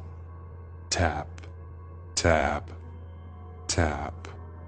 We reached a long stretch of a hallway that leads to a big open area. In the center of the room was a big opening that nature decided to create the extended down, about 20 feet that seemed to be a basement of some sort. As we approached the hole in the ground, my eyes started getting blurry and my hands started shaking. The flashlight started flickering, so I banged it against my hand a bit to try to get it to work. Danny tripped over something. The camera flew out of her hand. It slid a couple feet, then fell down the hole in the room. We knew it was beyond broken, so we didn't even bother trying to get it. We turned the flashlight to the ground to try and figure out what Danny had tripped over. The light shone on the ground and revealed the body of a deer. It was tore apart. The body had been chewed on, clawed and ripped up. Blood was all over the floor. I immediately recognized the smell. It was blood, but the smell was too pungent to have been from the deer. Taking a closer look at the floor, I noticed the blood is smeared all over the floor. Not only that, there were prints in the blood, almost like hands, but the fingers were very long. By long, I mean almost a foot in length. They were pointed at the tip almost like talons. The prints were everywhere, on the floor, on the walls, and even on the ceiling. The prints all seemed to lead to one room. The door to the room was barely hinged, and the knob was completely torn off. My heart was racing. What was in there, I asked. No animal could have done this. No living creature had prints like this. I'm consumed by curiosity, and before I could snap out of it, Danny is pushing the door open with me right behind her. What we saw still haunts me to this day. Bodies. Piles and piles of bodies. Some still intact, others dismembered beyond recognition. Some animal parts, some unmistakably human. The blood on the floor was about an inch high. There were the same prints on the walls and on the ceiling. That's when I hear it. The same footsteps. Rapid. Stopping occasionally, then continuing again. Tap, tap, tap. The door shuts, and I swing around and shine the light to the door. No handle on the other side either. Tap, tap, tap. It's coming from above. I point the flashlight on the ceiling. A dark shadow darts across and out of my vision. I pull out my gun and blast a few holes in the door. Tap, tap, tap. It sounds like it's right behind us. Danny is screaming with fear. A piercing scream that has me on the verge of tears.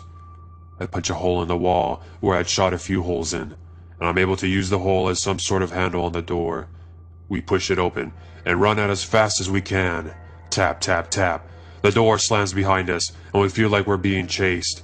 Tap, tap, tap. It's right behind us. Tap, tap. Danny screams again. I turn around and see a face of pure terror. Danny stops running, and so do I instinctively. I go to ask her what's wrong, but she says nothing.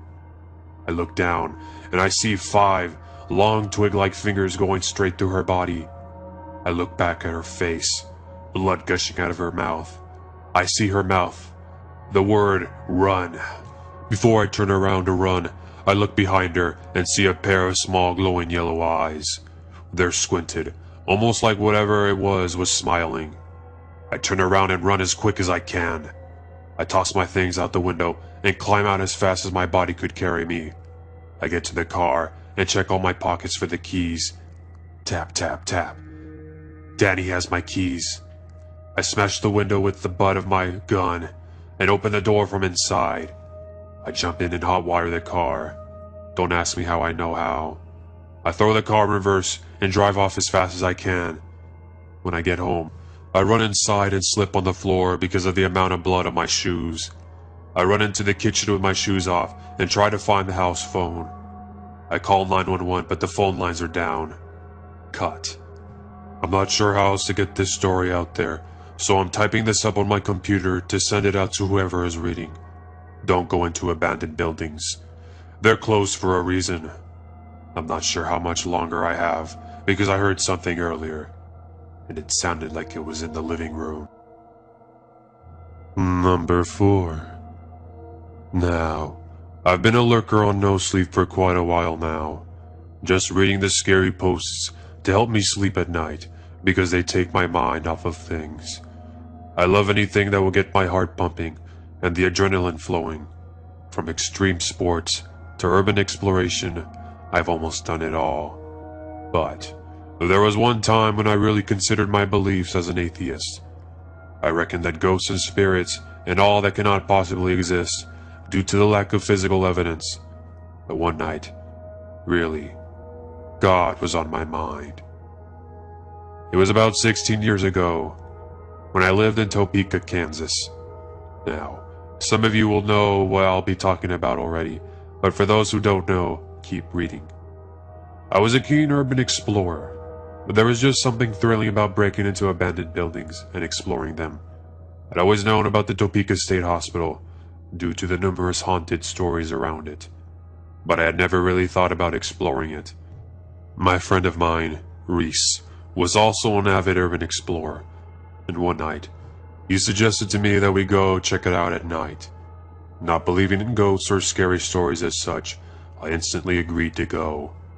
We got our bags ready with torches, phones, and a snack or two. You have to travel light, and waited for sunset. On arriving, it was already pitch black. There were no lights as the place had been closed since 1990. So we flipped on our torches and crunched our way on the gravel to the front entrance. It was locked, as we expected, so we made our way around the red bricked exterior, looking for a way in. About halfway around, we came across a boarded up window. I offered Reese a parting glance, and a slight nod of his head indicated we were thinking along the same idea. I braced my shoulders and bashed into the window. The sound echoed through the empty halls and the surrounding forest for what seemed like ages. A second bash proved successful as the wood splintered in and fell to the ground in a large bang. Reese whispered in my ear, "Honestly, if nobody comes after us, after that, then we're safe." I climbed in through the small gap, before lending a hand to Reese to do the same. Once we were inside, we flipped on our torches and were met with a view of peeling wallpaper and a heavy musty smell. We crunched our way through the first room, just enjoying the rush of adrenaline as we tiptoed our way through the halls before we heard footsteps running in the room above us. Immediately my heart skipped a beat, and I glanced at Reese, who put up his finger to his lips and indicated that we should turn off our torches. In the pitch black, I must admit I started getting scared, but I carried on, and we made our way to the second floor to see who else was there. After 3 minutes of looking, we turned up empty, and we were about to leave when we heard more footsteps running.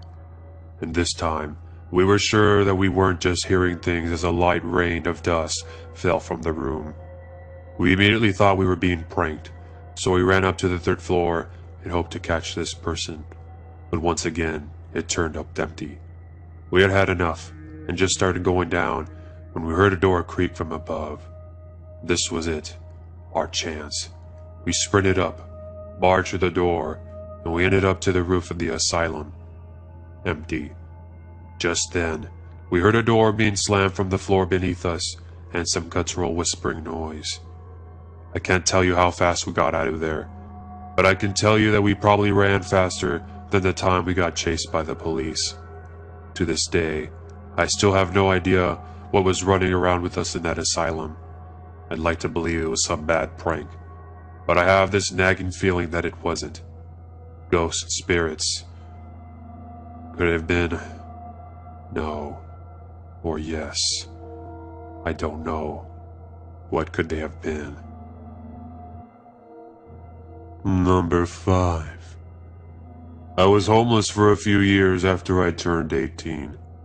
I was kicked out of my home by my mother because I was a screw-up, and I had to live the hard life of being a bum. Being homeless leaves you with a permanent feeling of anxiousness and a silver of fear buried within you at all times. You expect anything because you always have to be on the edge. The main problem I had with being homeless was sleeping. I was getting enough money from working side jobs to not have to worry about food or clothes, but finding a suitable place to sleep was difficult.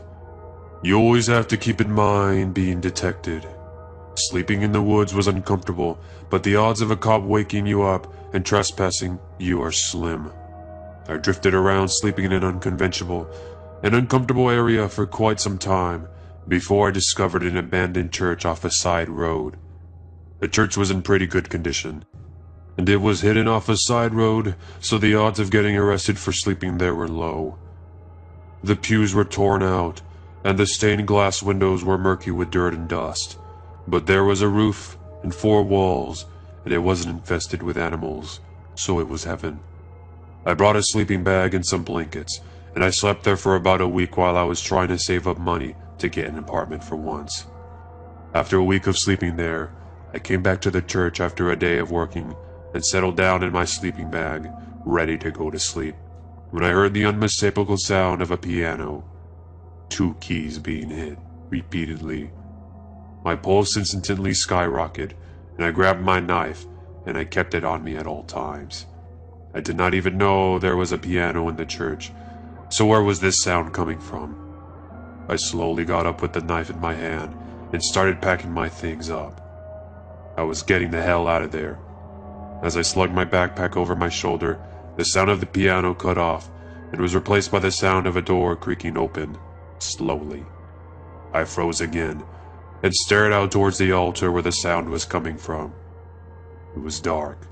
I did not want to turn on the flashlight on my phone, so I stood there breathing heavily while I was oiling my eyes to adjust to the darkness. The door behind the altar was swinging open by itself. I tried opening it when I first discovered the church, but it was locked, and I didn't want to break it down. The door was swinging open, and beyond the door was an even pitcher black than the one I was currently experiencing. I remember audibly whispering, "Damn," and I turned towards the main doors, content on getting out of there before I saw any more. As I turned, I heard the sound of the door swinging open, replaced by the sound of it slamming open violently and suddenly. A plank of wood fell from the rafters in the ceiling and clattered loudly onto the floor feet away from me. A groan like a mixture machine grinding to a halt, and a man in pain emitted from the door behind me that slammed open and sent literal chills up my spine. I slammed my way out of the church and started running on the road. I looked behind me to see the front doors slowly shut by themselves behind me. I never returned. My story may not be interesting. It doesn't end in me seeing a ghost or an alien or anything of that nature. But it is real, and I think that's the scary thing, that anything could be possible. Hey guys, what's going on? As of today, not mapped and has never been reached or documented by anyone. It was by far the scariest damn thing to ever happen to me. I had to brace myself with my feet, back against one wall and legs stretched out in front of me, arms on either side. I was in a pretty good spot to be, roughly 10 feet down, on wet, smooth rock. And my headlamp had come unplugged from its battery in my pack, meaning I only had the light from my dad looking down on me 10 feet up to see by. I had to leave to get rope, and I couldn't really go anywhere or even reattach my lamp in its position, so I got to chill in that crevice for roughly an hour. But God, it felt like it was so much longer. I thought the fall itself was scary, but it was nothing compared to that. Complete darkness, and it was so quiet. I could hear my own blood rushing in my ears, and I could hear my knees creaking under the pressure. Every piece of gravel that came loose from the tread of my boots, hitting the sides of the crevice on the way down, just fading out, was frightening in itself. I started seeing lights and little flashes, and I couldn't tell if my eyes were open or even closed. And I couldn't even move to check, or I'd fall God knows how far. I could hear more than I ever wanted while simultaneously experiencing the most quiet I'd ever felt. And all I could feel was the rock against my back and hands, and presumably what my feet were braced against. I started to not be able to tell what was up and what was down. My dad came back with the rope to help me back out, but I know what I experienced was just due to the lack of visual and auditory stimuli. But damn, it was the scariest thing I've ever experienced. And we always bring a good amount of rope with us now, even if we think we don't need it in the cave. Number 2. During some cave exploration or spelunking, don't know the difference between them, my family and some friends were in some deep caves, and as we were heading out, we found a slit about knee-high in the rock. Getting on your stomach, there was a tight squeeze, but you could get into it, and it led to a small crawl space into the rock, with quartz growing on the ceiling, making a beautiful crystal ceiling display. We went in one by one, and if you were claustrophobic, this place was your living nightmare. Most times you could feel the ceiling on your back and the floor on your stomach every time you took a breath. We went deep in, and it was just incredible, like a small world tucked away within solid rock. I had made it as deep as I could go, before the path waned to the left and covered with stalagmites and stalactites of sediment. Everyone was having a grand time when we started feeling some trickles of water on our backs. It turns out it was raining outside, and with the way the crawlspace dipped out before the flattening out, the whole place would fill up with rainwater pretty damn quickly, with only one way for it to drain out, and that was the way we came in. It started as trickles before it went into streams and began to pool up, being the furthest away from the exit, and you can only just crawl flat on your stomach with jagged crystal pointing down from the ceiling. I started to panic a bit. Everyone crawled out as fast as they could, as the water kept coming in, the streams growing larger and larger. We left one at a time as fast as we could, but it wasn't fast enough. I could feel the water coming up to my chin as I crawled out from behind my brother. Each inch I took forward felt so painfully slow that I could feel the walls compress around me, and the water was unrelenting, now splashing against my panicked squirms. I got out just as the water boils up to my lips, and everyone got out safely. I am not eager to try that again. Number 3. I started cave exploring when I was 17. My dad, an experienced climber, would every once in a while swap a mountain for a cave. I grew to love it, hence why I spend my life doing it. It's my job now, well, part-time, my career's in finance, to survey caves explored or unexplored. Often, my clients hire me to ensure it's safe to construct above a cave, or I get hired by parks and rec guys or countryside wardens, either for curiosity or to see if the cave can hold resources. I've done it all over the world, but most of these stories originate from England and Wales. This was in 2004. Now, this is my first story recounting my experience as a caver. So, I'm hired to be part of a team of 3 to survey and traverse a cave in Pembrokeshire, a relatively small, normal cave. It was off the map and it was pretty hard to find. I think the clients wanted to see if it led to a coal mine. I can't quite remember. Anyway, me and this team of 3 head down into this cave. It's quite a small entry. It was very narrow. We sent each other down, rappelling one at a time.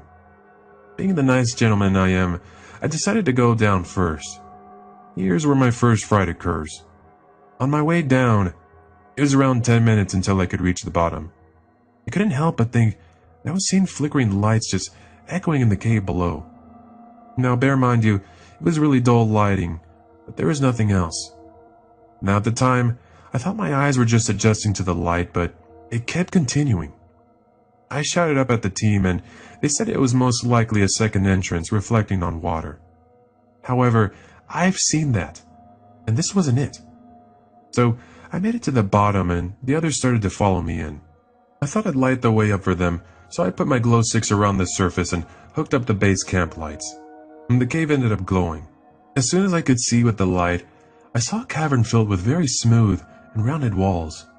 It was definitely unusual for a cave. My team finally reached the surface of the cavern, and we all looked pretty surprised. Wales is famed for its mining industry, so we could have passed through a mine shaft. However, it would have been ridiculously small of a mine, so we abandoned that theory. We set up, put our tents down, and planned our next move. However, we were interrupted by something that really shivered me. As we were talking, we heard these 3 loud knocks, as if metal was striking rocks. 1, 2, 3. 1, 2, 3. This would happen randomly at the same tempo, so of course we had to investigate. We quickly grabbed our things, but one team member, let's call him JJ, didn't want to join us. He just kept saying that he didn't like the thought of it. So we wandered this smaller cavern which branched off the main one. It was much longer and tighter than expected. Really strange and claustrophobic. We pushed ourselves through in hopes of finding this knocking. However, we found something much more alarming. We continued through this cavern, but the flashing lights started up again. The closer we got, the more we drew to the conclusion that this wasn't light reflecting off the water. The flashes were heavy and broken apart. Reflections would be continuous too, so the person in front, let's call her Jane, wanted us to slow down. She believed we needed proper defense and safety measures to continue. Honestly, we usually carry knives and hook blades to defend ourselves. A lot of animals get down in these caves, and I've heard stories of cave explorers who have gotten attacked by squatters underground. So she decided to go back and get some things. We'd said we'd wait, but of course, we didn't. I took lead in front of Jake, our cartographer. We walked further and further in, and the light got brighter and brighter. At the end of this cavern, we were greeted with a very large, spacious opening, and also the light constantly reflecting on the walls. The ground was very wet and muddy, unusual for a cave, but the unusualness got even more prominent. As Jake was looking around, he suddenly came to a stop. He turned and shook his head violently. Obviously, I asked if he had been hit by a rock or smacked his head when I was turned, but he said no. His exact words were, and I'll always remember them. Please tell me you heard that, man? No, this can't be happening. What the hell's making that noise? He described it as a crying sound, as if someone was screaming in pain or anger and loss. Now, wolves do get down here and can scream, but I found it very unlikely it was a wolf due to the sheer lack of droppings and hair you usually find in wolf-infested caves. Wind can also play a part. Creates a pretty blood-curdling sound down there. Anyway, I comfort him. He laughs because he thinks he's gone crazy. But he wasn't. He still wanted to continue, so we did. The only thing is, it gets bad from here. We walked for about 10 minutes just trying to find the continuing flashing light. We hit a smaller cavern, and this is where the light source was. Inside, we found a truly bizarre item. A house torch. Not a cave exploring professional torch, just an actual average household flashlight that was flickering on and off. Now, as you might know, light travels pretty far in cave systems, so you can see the source from far away. This is a rather open cave, so you get some pretty interesting light displays. But this was strange. A normal flashlight, and this definitely showed that somebody else had found their way down here. Now be warned, as what I'm about to tell you is pretty upsetting. We continued past the torch, and I switched it off. We then find a kitchen knife and a GPS. Now, we knew someone is down here, or had been down here for a while. The odd thing was, the knife was blunted. It was snapped nearly in half. Now, I found that pretty odd, but she must have stuck it in something. We then kept walking, and here's where we found our person of interest. Now, I'm good at stories, but this was definitely one of the most horrifying discoveries that I've ever made in my life. To this day, I still get quite emotional just thinking about it. We found a body, a nearly decomposing corpse. She was a woman that I would say was in her 30s. The body had definitely been there for a few months. Of course, as you'd imagine, we panicked, and I threw up. The smell was terrible. She looked like she was brutally thrown about. Jake said that she must have slipped and fell, but I don't understand how a fall onto the floor from no particular height could even damage someone like this. We ran back to the base and we told the others and left. The local police were contacted and forensics came down. You see, it turns out that the girl had died from blunt force injury. The coroner calls us both in and he said something that was pretty concerning. I think a person done this. The injuries aren't consistent with a fall. The primary injury is isolated and specific, meaning that she was struck. I didn't hear what happened after. Honestly, I didn't want to know. I don't think they identified her and no people nearby were reported missing. As for the scream, I have no idea what caused that, but whoever she is, may she rest in peace. Caves are pretty mysterious places and they're so unexplored, which leads me to believe there are things underneath us that we have yet to discover or even experience. Number 4. So, the last story was pretty popular, and a lot of people wanted more. So, the next story again happened in the UK, this time in the Scottish Highlands. So, I was thrown with this group of heavily Scottish mining executives. This cave was largely unexplored. No real geographical mapping or report apart from the location of the entrance. This one is less distressing than the other story. Most of the story was told to me from people outside of the cave, so not a lot of first-hand experiences here. Anyway, it was around 3 days before we entered the cave, and I decided it would be best to research the area. See, I found it was mostly limestone, which is easy enough to climb.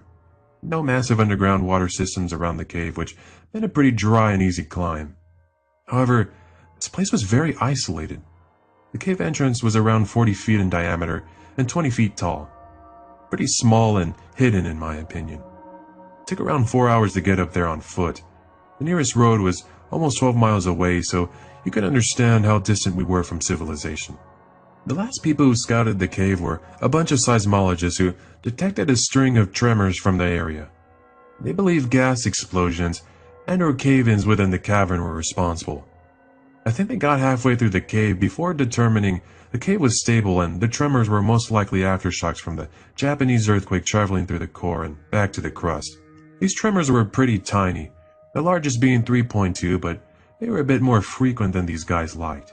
We ended up approaching the mouth of the cave. It was a pretty tight squeeze for 6 people, but luckily it wasn't a sheer cliff face, rather a sloped entrance. No need for ropes or grapples, so we just slid our way down. These people, I think, wanted to determine whether the cave had natural gas, which could be fracked. To spoil the story, there was no gas, and the team were a bunch of twats who acted nowhere near professionally. We reached the bottom of the cave anyway, and found it very, very tight. Barely room to breathe, so we decided to split up. In front of us were 2 tight tunnels. 3 of us each tackled a tunnel, and I took the right one. Now, this was a very tiny cavern, bear mind you. I had to use the power of my big toe to even push me forward, and it was very difficult. The guys behind me kept pushing and swearing about how small it was, which was quite distracting. These heavy sounds and movement could cause a collapse, and why hell am I digging them out after what I heard them talking about? Anyways, enough of the group drama. We reached the edge of the tunnel, and I was presented with a rather cold and dull room. I threw a bunch of glow sticks around to light up the place. The ceiling was rather low, so I had to duck to comfortably walk about, even though I'm only 5'9". I know, I'm short. Mock me below. The air was very tight, so there was no draft, so I just assumed we were confined in. It was airtight, and there was a lack of erosion due to the lack of wind along the cave walls. Now, my primary safety concern is the stability of the ground beneath. Caves are often layered here in Europe, and one cavern often sits atop another. So, a simple test is to kick your foot and see if there's an echo from below. In fact, there was. No drilling had occurred here, so I set up some sonar readings and a rock density test to determine what was beneath. Through readings, I found there was a rather large opening. However, it was very, very deep and most likely geothermal, meaning it was filled with poisonous gases, and I'm definitely not letting a bunch of miners down there. So anyways, it was a dead end. Real boring cave, physically speaking. We went back through the tunnel to the entrance. We were greeted by the other 3 who seemed very sweaty and distressed. I panicked thinking they were injured, and I rushed over. One took my shoulder and quietly spoke to avoid the others hearing. I'm not letting you bring frickin' miners and workers down here, you know. I was quite concerned, so I asked what had happened. Then he turned to me and said, "Don't even ask." I don't even know, but refusing to go back in. Now, caves can cause panic and hallucination. It's common to see people get really freaked out by something down there, but it seemed like sheer terror. It was about 2 days after. We all left the cave and went back home. I was casually sitting with my boyfriend, and it was nice to celebrate our year anniversary. It was nice to be away from the caves for once. I brought up the events that had occurred down there, and he suggested a brilliant idea. Why don't you just go back and ask them or something? Just to research it a little. My boyfriend loves his horror stories, so I think he just wanted to get creeped out. The following week, I rung the client. He was pretty nice and simply said that the guys were simply creeped out. I tried bridging for more, but he said they just thought they saw something that worried them. I asked for their contacts, and he reluctantly gave them. I rung one, and he definitely didn't want to talk to me. And the other one never even answered. I got most details from the quietest guy, ironically. He said that when they were down there, they thought that Francis got grabbed by something and he was thrown to a cave wall, supposedly slicing his arm, even though I didn't see anything substantial. He seemed pretty shooken up, and the guy on the phone made a point of saying that these guys had seen worse things. One was a soldier. He was the most scared of them all, supposedly. These guys were genuinely convinced that they had seen something. I left them alone and instead decided to call up a few other contractors who had worked the area at the time. Anyways, those are some of the experiences that I've had in caves. Number 5. I can answer this, as I have been caving as a hobby for several years now. Nothing really creepy ever happens caving, but I have been in some dangerous situations which have left me questioning my sanity, or the sanity of those around me. So I used to go caving with a gang of people from a university club, but I had been at a university a few years now and had been doing my own thing. Well, one weekend, me and my friend, let's call her Jane, decide we should go on a little trip to cave with these guys. You know, to see how the old club was going. The club that taught us how to cave, and we in turn taught the new guys when we were the oldies. So anyways, it's going okay and me and Jane go off caving on our own. But that evening we decided to join the group and cave with them in a cave near the campsite. Now, it was raining a bit and I was starting to feel uneasy, but to be honest I never voiced my concerns and just went with it. A large group of about 10 people got to this cave. The cave is basically a river on the inside normally, but it has a few levels of corridors that you can explore high above the river. The entrance is super tight though, and requires you to climb down this pipe using your feet to feel for footholds. There is no way to see what is below you, and basically if you lose your footing, there is a nasty fall for about 3 meters, but keep your head on and it's fine. Well anyway, we get to the cave and the guys in the club are doing their thing. Me and Jane are just the old dudes coming along for our old times. We get into the cave, and there is one girl who gets stuck in the entrance at the end of the group. Turns out it was her second cave ever and they brought her on this one, even though she panicked in a much larger cave earlier that day. 2 of the leaders stay behind to help her calm down and get her into the cave, and the rest of us potter on, down some of the long corridors and start exploring the cave. Then I asked the leader of the group, a girl I had taught how to cave, let's call her D, what time it was. She tells me she does not have a watch. I asked her how does she know what time to leave the cave, to be on time for the call-out. A call-out is arguably the most important thing while caving. It's where you let someone on the surface, even when your buddy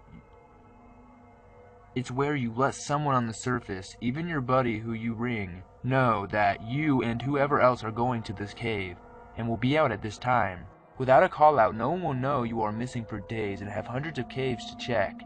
Anyway, the leader of all these sweet innocent beginners tells me that she did not leave a call-out, or bring any first aid kit or safety equipment.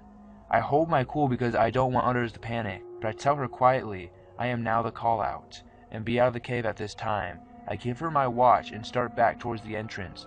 At the entrance, the 2 other leaders are sitting with the girl who got stuck earlier. They managed to get her into the cave and are sitting with her. I tell them the situation and tell them I am leaving the cave. They asked me to go get a SRT kit, basically ropes and a harness, in case the panicked girl needs to climb back up. So I do just that. A while later, I come back with the gear. I get back to the cave and the others are leaving, slowly, as it is a difficult entrance and climbing out is harder. They all manage to get out, but lo and behold, the panicking girl gets stuck. And with 2 leaders trapped below her, she is blocking the entrance. We harness her up and I rig up an anchor and try to secure her on a rope, just in case she falls, but she is wedged tight. Then I get the news from the others below that the cave is starting to fill because of the rain. After what seems like an eternity of them nicely talking to this panicking girl, telling her she is doing great and she will be fine, she is getting worse at this stage. I freak out. I shout at her that she needs to get her shit together and get out of the cave because 2 others are stuck behind her. It kind of works and she nearly stops having a panic attack. Not entirely, but stops hyperventilating, which just makes her more stuck. She still won't climb out though. So against all common sense, I lie down into the hole and grab her by the harness and pull her up out of the cave. After that, I told the club they need to get their shit together and stop being cowboys, but I haven't gone back to them since. Number 6. We took a trip to Iceland. Me, my girlfriend, and my 2 friends and their significant others went. We had it in our itinerary to stop and check out a lava tube, an underground tunnel that lava used to flow through. Now, this tunnel was completely underground after the first 200 meters or so. It twisted and turned, so we lost all sight of the daylight from the entrance. It was pitch black and there was complete darkness. We started our little hike. The tube is only 2 kilometers. It was July, but there was still snow in some of the tunnel that was open to the outside. It was pretty cool. Anyways, we come across a few couples who told us that the rocks get treacherous and they didn't have flashlights. We had a few and we're all fairly athletic. Figured, sure, why not? After about an hour of going up and down the large boulders and volcanic rock, we get to a large hill in the tunnel. At the top of this hill is this huge boulder just sitting very precariously at the top. The boulder was tapered off a bit on the back side, so it wasn't bad to get up from the front side. We saw that at first that it wasn't really flat. Not smooth, but just a straight, flat part of rock. I climbed up because it'd be a great spot for a Superman pose for a picture and a good storytelling piece. I climb up, get into position, and then my buddy snaps the picture. After he takes the picture, with flash obviously, the girls notice something rather odd to my left.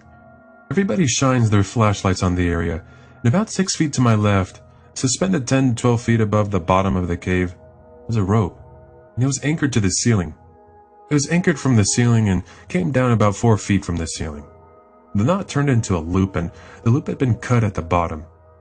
It looked like a noose, a yellow nylon rope, suspended about 1.75 kilometers into a lava tube, 20-ish feet above the floor of the cave. The strangest part was that there's no easy way to get to the roof to anchor it. It's a very well done anchor and had been there for a while. It looked like someone was determined to come out and spend their final hours in absolute darkness. We kept going, but I noped about it the whole time. Number 1. Who will believe my story about the Mothman? My older sister experienced the same thing I did one night during 1975 while traveling on the East Coast. I think I was about 10 years old. That would make my sister around 11. I'm telling this story now because it recently came up again in a conversation. The first time we talked about it was 5 years ago. I'm not sure why it took almost 35 years to come up in discussion for the first time, but I digress. Neither of us recall choosing not to talk about what we both saw while parked overnight at a road stop in the hills of upstate New York. Maybe we forgot, but this was not long after my mom died of an aneurysm. Life from there forward was pretty chaotic and crazy, and I was one sad human being. I digress again. So as I said before, my sister and I recently talked about this. Now, we rarely talked until recently. My sister had a stroke this past February, and it forced her to move to our home state, and in the same city as me, so that she could be cared for because she was paralyzed. I spent a lot of time with her since, just sitting and talking and getting to know her as an adult. Left side is paralyzed, but she can speak very clearly. So naturally, we've been talking about a lot of things having to do with our childhood, and our shared Mothman experience came up once again. Alright, I hope I've said enough on the stage so far. Moving forward. Back in the 70s, it was not uncommon for people to travel across the country every summer in their car or their van. So naturally, my parents thought nothing of packing up their 3 children in a basic van with little more than one of those AAA trip tips you could get if you were a member of AAA. We traveled every summer. We'd gone camping in Mexico for a month one year, camping through Canada the next year, and so on. 1975, however, my parents wanted to cover the eastern seaboard using our van as our means of transportation. We came up the coast from South Carolina to North Carolina and onward, up to New York State. That's where it happened. My parents were cheap. Maybe that's not fair to say, because my dad was a social worker and my mom was a stay-at-home mom, so we did things on a budget. Frequently, we would just pull over at a rest area, do our business in nature, and bunk down for the night right in the van. So this one night, we were in the mountains of New York, stopped at a rest area that's basically a dirt and gravel parking lot. It was heavily forested, and we were the only family parked there for the night. If you're wondering how we all fit in the van, well, my parents were ingenious and strung hammocks for me and my sister. My parents and my babysitter then slept on the floor of the van using sleeping bags. So my sister and I are both laying in our hammocks. It's late and everyone below us on the floor is sound asleep. Our heads are near the rear of the van so we can see directly out of the front window in the forest. I'm laying there just looking when I see two large orange orbs appear in front of the driver's seat. I know that no one was parked there because I peeked in the woods in the front of the van less than an hour ago. I laid there silently, trying to figure out what the heck it was. I even looked out the rear of the van. We had to tie up curtains in our van, but it was so completely dark out that my parents didn't consider closing the curtains. Now, at this point, I'm not sure if my older sister's sleeping in the hammock next to me. I'm just looking at these orbs and, frankly, I'm too terrified to make a sound. I start to make out the outline of a massive head. It looks like whoever's standing there on the front bumper isn't human. I move beyond terror and muster the gumption to start a cry. To my surprise, my older sister is awake and starts crying along with me. I begin calling for my mom. Internally, my mind is wondering whether what I'm seeing is scarier than the spanking I'm going to be getting for waking my parents up. My mother is not budging, but neither is my dad. At this point, I'd be okay with my dad yelling at me for waking him up. Maybe it would scare this thing away. I start howling louder, calling out for both of them to please wake up. The thing is, both remain sound asleep, along with my baby sister, who's sleeping between them. My sister joins me in calling out both of them, but they still don't end up waking up. Suddenly, the front driver's door opens, but the dome light doesn't go on. Whatever it is, it moves into her car and is seated in the driver's seat. I can clearly see an outline of it. It turns around and it looks at me. I'd say that the orbs of its eyes were as big as grapefruits. Bright orange grapefruits. My older sister and I both react at the same time. We roll out of our hammocks, almost in sync with one another, in free fall, slamming on top of each other on our parents. Neither parent stirs, even a little, in spite of being slammed into the middle of the night. No matter what, I just can't wake anyone up. I remember laying next to my mom and crying. Then everything goes blank. My next memory is waking up in the morning next to my mom and practically squishing my baby sister, and being scolded by my dad for being on the floor instead of my hammock. I'm certain nobody woke up that night, but here's the thing. The front driver's side door was cracked open in the morning. Now, my parents accused us of getting out of the van in the middle of the night, going to pee, and forgetting to shut the door. I never left that van that night, nor did anyone else. Plus, I'm absolutely certain the doors were not only shut, but were locked when we went to bed that night. I don't know why or what exactly I saw, but I've researched. My best guess is that I experienced what is referred to as the Mothman. My sister has told me that she concurs with me. I feel foolish as I'm kind of a scientist, yet I know what I saw. And I'm not the only one to have seen what I saw. The first time we talked about it, my talented artistic older sister sketched what we saw that night. I know I saw the same thing. Anyways, that's my story. It's a 100% true story. I'm not a budding young writer, just someone who wants to share her story and hopes that it might gather more information from those of you reading this. So please let me know. And thank you for listening. Number 2. I was about 11 or 12 years old, and it was an early Saturday afternoon. I am 28 now, by the way. I remember quite vividly that my parents were having an argument and went to the other side of the house to argue behind their closed bedroom door, waiting for them to come out. I hadn't yet brushed my teeth that morning, so I went into the bathroom to do so. After I finished brushing, I suddenly had this strange, terrifying feeling like something was standing behind me.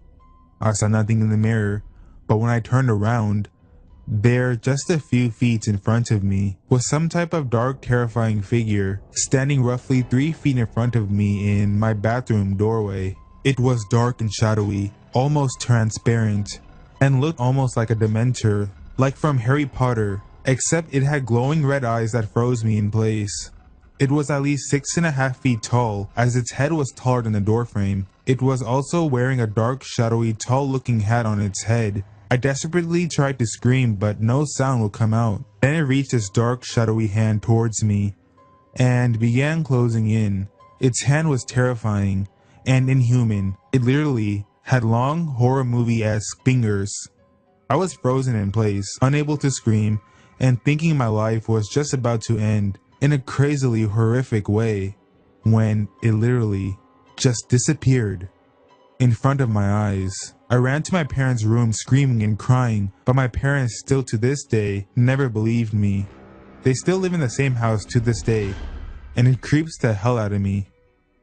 I slept with the lights on for weeks. I was afraid to turn my back on anything. I still feel uneasy sometimes when I think about it. I spent hours doing research online throughout the years trying to figure out what happened or what that was, and if anyone had a similar experience.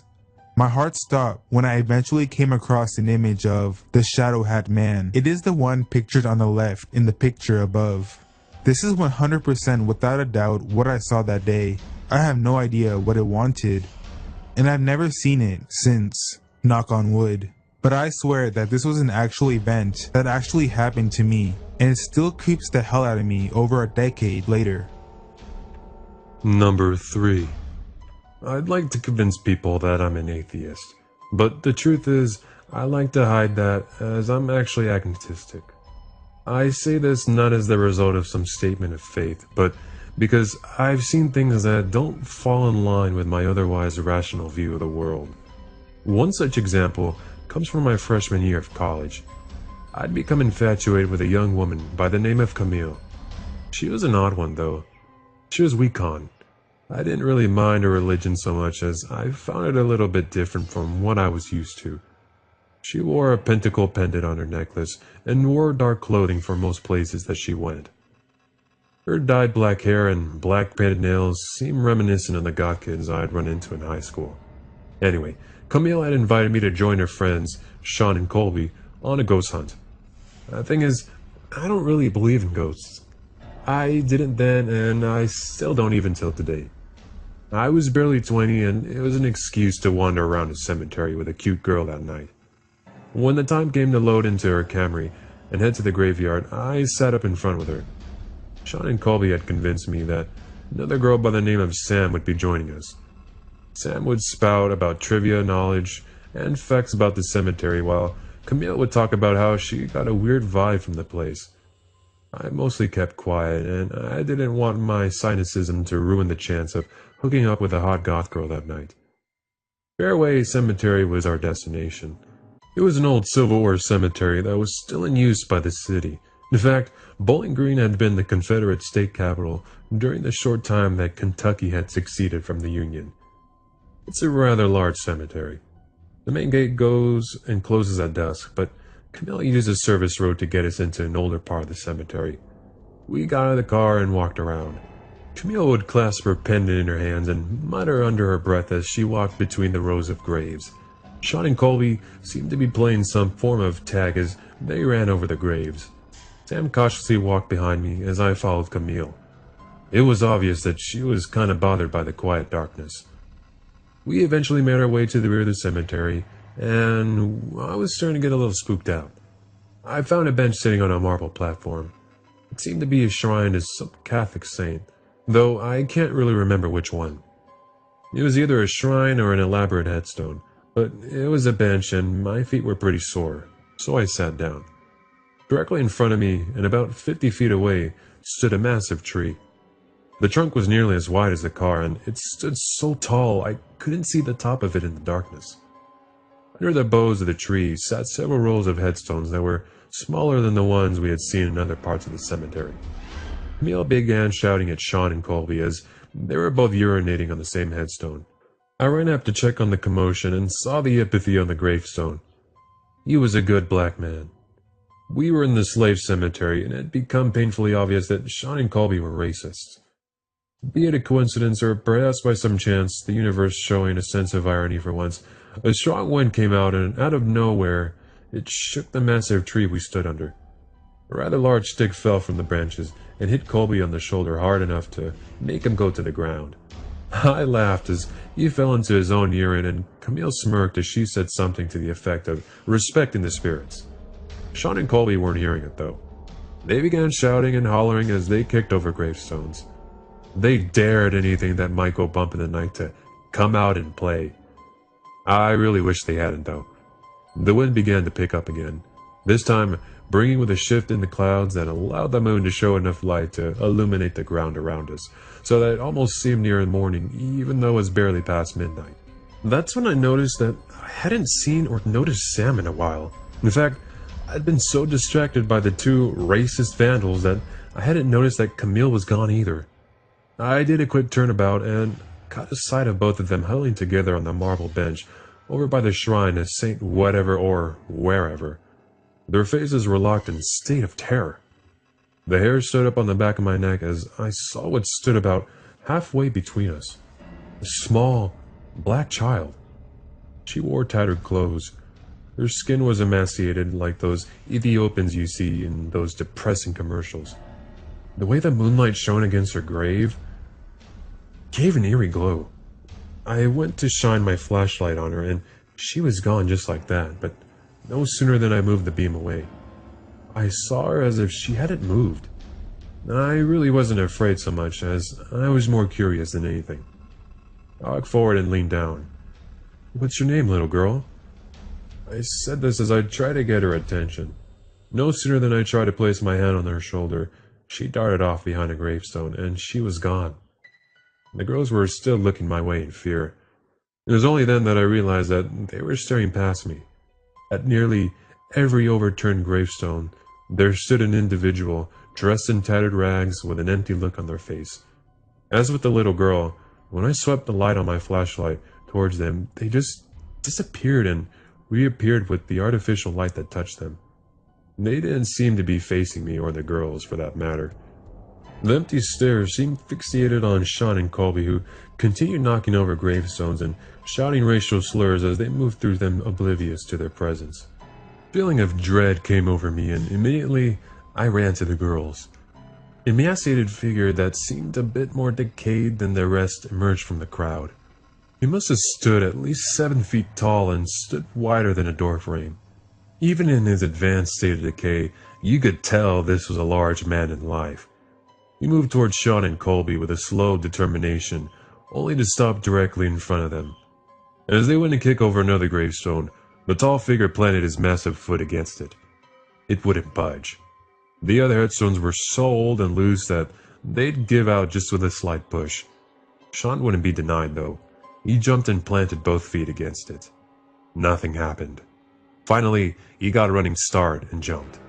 He planted both feet against the headstone and crashed to the ground.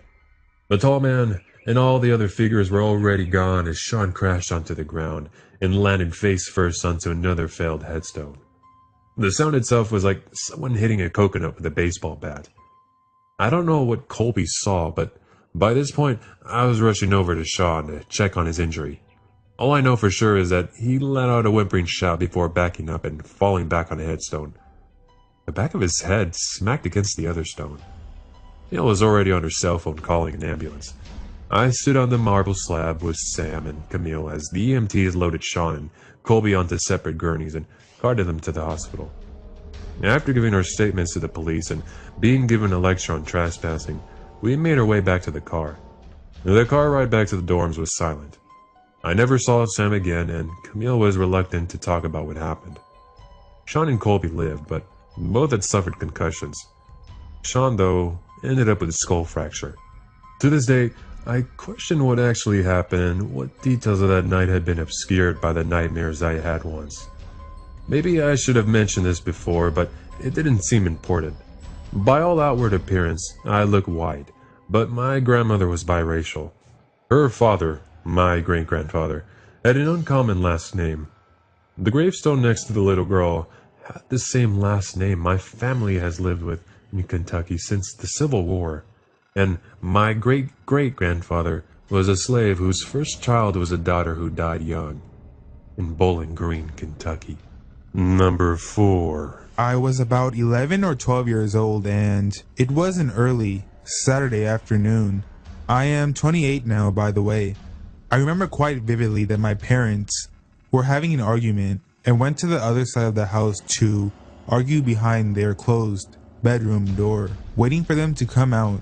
I hadn't yet brushed my teeth that morning, so I went into the bathroom to do so. After I finished brushing, I suddenly had this strange, terrifying feeling like something was standing behind me.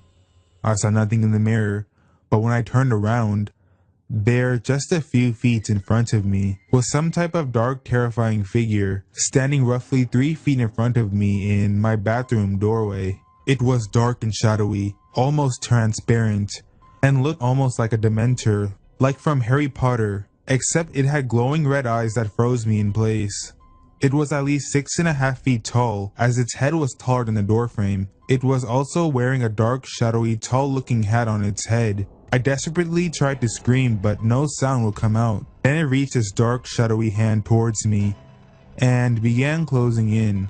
Its hand was terrifying and inhuman. It literally had long, horror movie-esque fingers. I was frozen in place, unable to scream, and thinking my life was just about to end in a crazily horrific way, when it literally just disappeared in front of my eyes. I ran to my parents' room screaming and crying, but my parents still to this day never believed me. They still live in the same house to this day, and it creeps the hell out of me. I slept with the lights on for weeks. I was afraid to turn my back on anything. I still feel uneasy sometimes when I think about it. I spent hours doing research online throughout the years trying to figure out what happened or what that was, and if anyone had a similar experience. My heart stopped when I eventually came across an image of the Shadow Hat Man. It is the one pictured on the left in the picture above. This is 100% without a doubt what I saw that day. I have no idea what it wanted, and I've never seen it since, knock on wood. But I swear that this was an actual event that actually happened to me, and it still creeps the hell out of me over a decade later. Number 5. My uncle was the sheriff of a small town in New Mexico. He was the most hardcore person in our family. Super straight-laced, never really BS'd, and wasn't at all a joker. So when he told me this story, backed up by my aunt, we all believed it without question. A local reporter named Bob D would always show up at any major police activity from the police scanner. Big car wrecks, fires, anything worth maybe reporting in the local paper. Everybody on the force knew Bob D. He was around at least once or twice a week at various police activities. Bob was a bit of a joker himself. He'd mess with people by flicking behind their ears, etc. People would react to the flicks, thinking it was a bug, only to turn around and see it was Bob jerking around. Everybody liked Bob. Unfortunately, Bob had bad lung cancer and died pretty suddenly. His wife buried him, against his wishes. Thing is, he wanted to be cremated. For the next couple of weeks, after his funeral, people kept talking about seeing Bob at car wrecks, at fires, all the same stuff he used to report on. There were 20 or 30 reports like this from civilians and members of the force. Thing is, my uncle really didn't buy it. Until the night he and my aunt showed up at our house, gun drawn, hell is paper. We asked him what the hell happened, and he just sat down, took a breath, composed himself, and started to outline what happened. Note, this is a guy that I never saw get rattled by anything. He said, my aunt and himself were sitting on the couch in their house, just watching TV. My uncle kept scratching at his ear, though, over and over. Finally, my aunt asked him what the problem was, and he turned around just in time to see their bedroom door open. Bob D. standing in the doorway, clear as day. My uncle jumped right away, cussed or something, and got my aunt's attention, who turned to see him there too. As soon as they both made eye contact with him, Bob smiled, turned, walked across the living room and out of their front door. He closed the door behind himself as he went out. My uncle got control of himself and ran outside, gun drawn, looking for Bob. But he was gone. At that point, they ran over to our place. We went over there and didn't see anything, but my aunt and uncle stayed at our place for that night. At work the next day, all the guys on the force were giving my uncle lots of "we told you so." People around town said they saw Bob D. They saw him showing up at police scenes for at least another 2 to 3 months. My dad saw him in our dark room in our basement with a friend. He was flicking their ears in the dark. During the 3rd month, people that saw him kept saying he was looking worse and worse. My uncle saw him 2 more times, each time confirming he was looking more and more worn. My dad had concluded that he was decomposing, and his ghost was reflecting that process. Every time my ear itches, I get the goosebumps just thinking about it. Number 6. Okay, I like an opinion on this because these stories have been in my family forever, and I've only had one minimal experience. My grandmother and grandfather have 6 children, the youngest being my mother. That being said, there's about 30 of us grandchildren. Anyways, everyone has always made comments about how my grandparents' house is haunted. I'll give a short synopsis of the stories my aunts, uncles, and mother would tell me. To begin, I want to describe the way the house is set up. It was built in 1952. There is a partially finished basement, and when you walk up the basement stairs, you are immediately in front of the side door, which is the door most used by us. And that leads directly into the kitchen. Past the kitchen is a living room, and there is a sliding door that leads up to a finished attic with 2 rooms, a very miniature room to the right, and a large open space on the left. Another important point I should make is an old town tale of where the land my grandparents' house sits on. It was the site of an old witch who cast a spell on the land when she was forced to leave. With that being said, let me continue on with their personal accounts of the hauntings. Everyone, even some of the older grandchildren and a few husbands and wives of the 6, have said they would be sitting in the living room downstairs, usually late in the night when they were alone. They would hear an extremely loud boom coming up from the attic, almost sounding like a large china cabinet filled with dishes crashing onto the floor. When they would go upstairs and check, nothing was broken, and nothing was up there that could have fallen over with that great of an impact. My mother and aunt were laying in bed one night in a room on the main floor, and my mother swears on everything. The bed began to violently shake and she heard a man's cackle in the background, and she, petrified of moving a muscle, stayed underneath the covers while her sister bolted from the room. My uncle swears he saw an apparition turn the corner and head towards the basement when he walked into the kitchen. He claimed it was a woman, and she looked as though she was wearing a large headpiece. The whole family back in the early 70s was sitting in the living room right below the attic doors, with the door pulled open, watching television. My mother saw something out of her peripheral vision at the top of the steps. She turned to look upstairs and saw a woman gliding towards the larger side of the attic. My mother and aunt also account for a night they were sitting at the bottom of the driveway, looking towards the top of the street where the neighbor was scaling a fish. And when they looked towards the school at the stop of the road, they saw a woman crossing the road with a white gown. She describes the woman as not being the traditional ghost white, rather a very translucent but undeniably visible apparition. Everyone gets a weird vibe when they are up in the attic portion of the house. My only story being I was upstairs on the computer, and you know how you think you are hearing something but also think maybe it's in the back of your head? Well, I kept thinking I was hearing my grandfather downstairs, calling my name over and over again. It got to the point where I had to get up, walk to the top of the steps, and ask him if he was calling me, to which he responded that he was not. Well, I noped out of there real quick. I was never afraid of an encounter and always felt at home there. So it was just a weird experience. My grandmother, who has since passed, was very apprehensive about discussing such things. However, she did share with me that when she was in the basement doing laundry one day, she felt a hard tap on her shoulder. Turning around, there was no one there.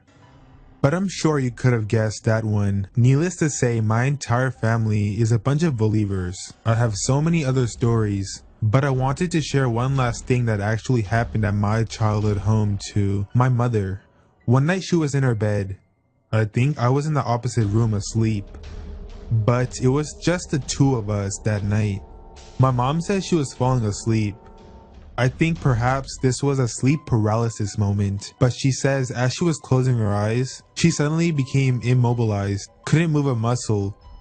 And then the bed started vibrating and she could see through closed eyelids a bright light that lasted about 10 seconds.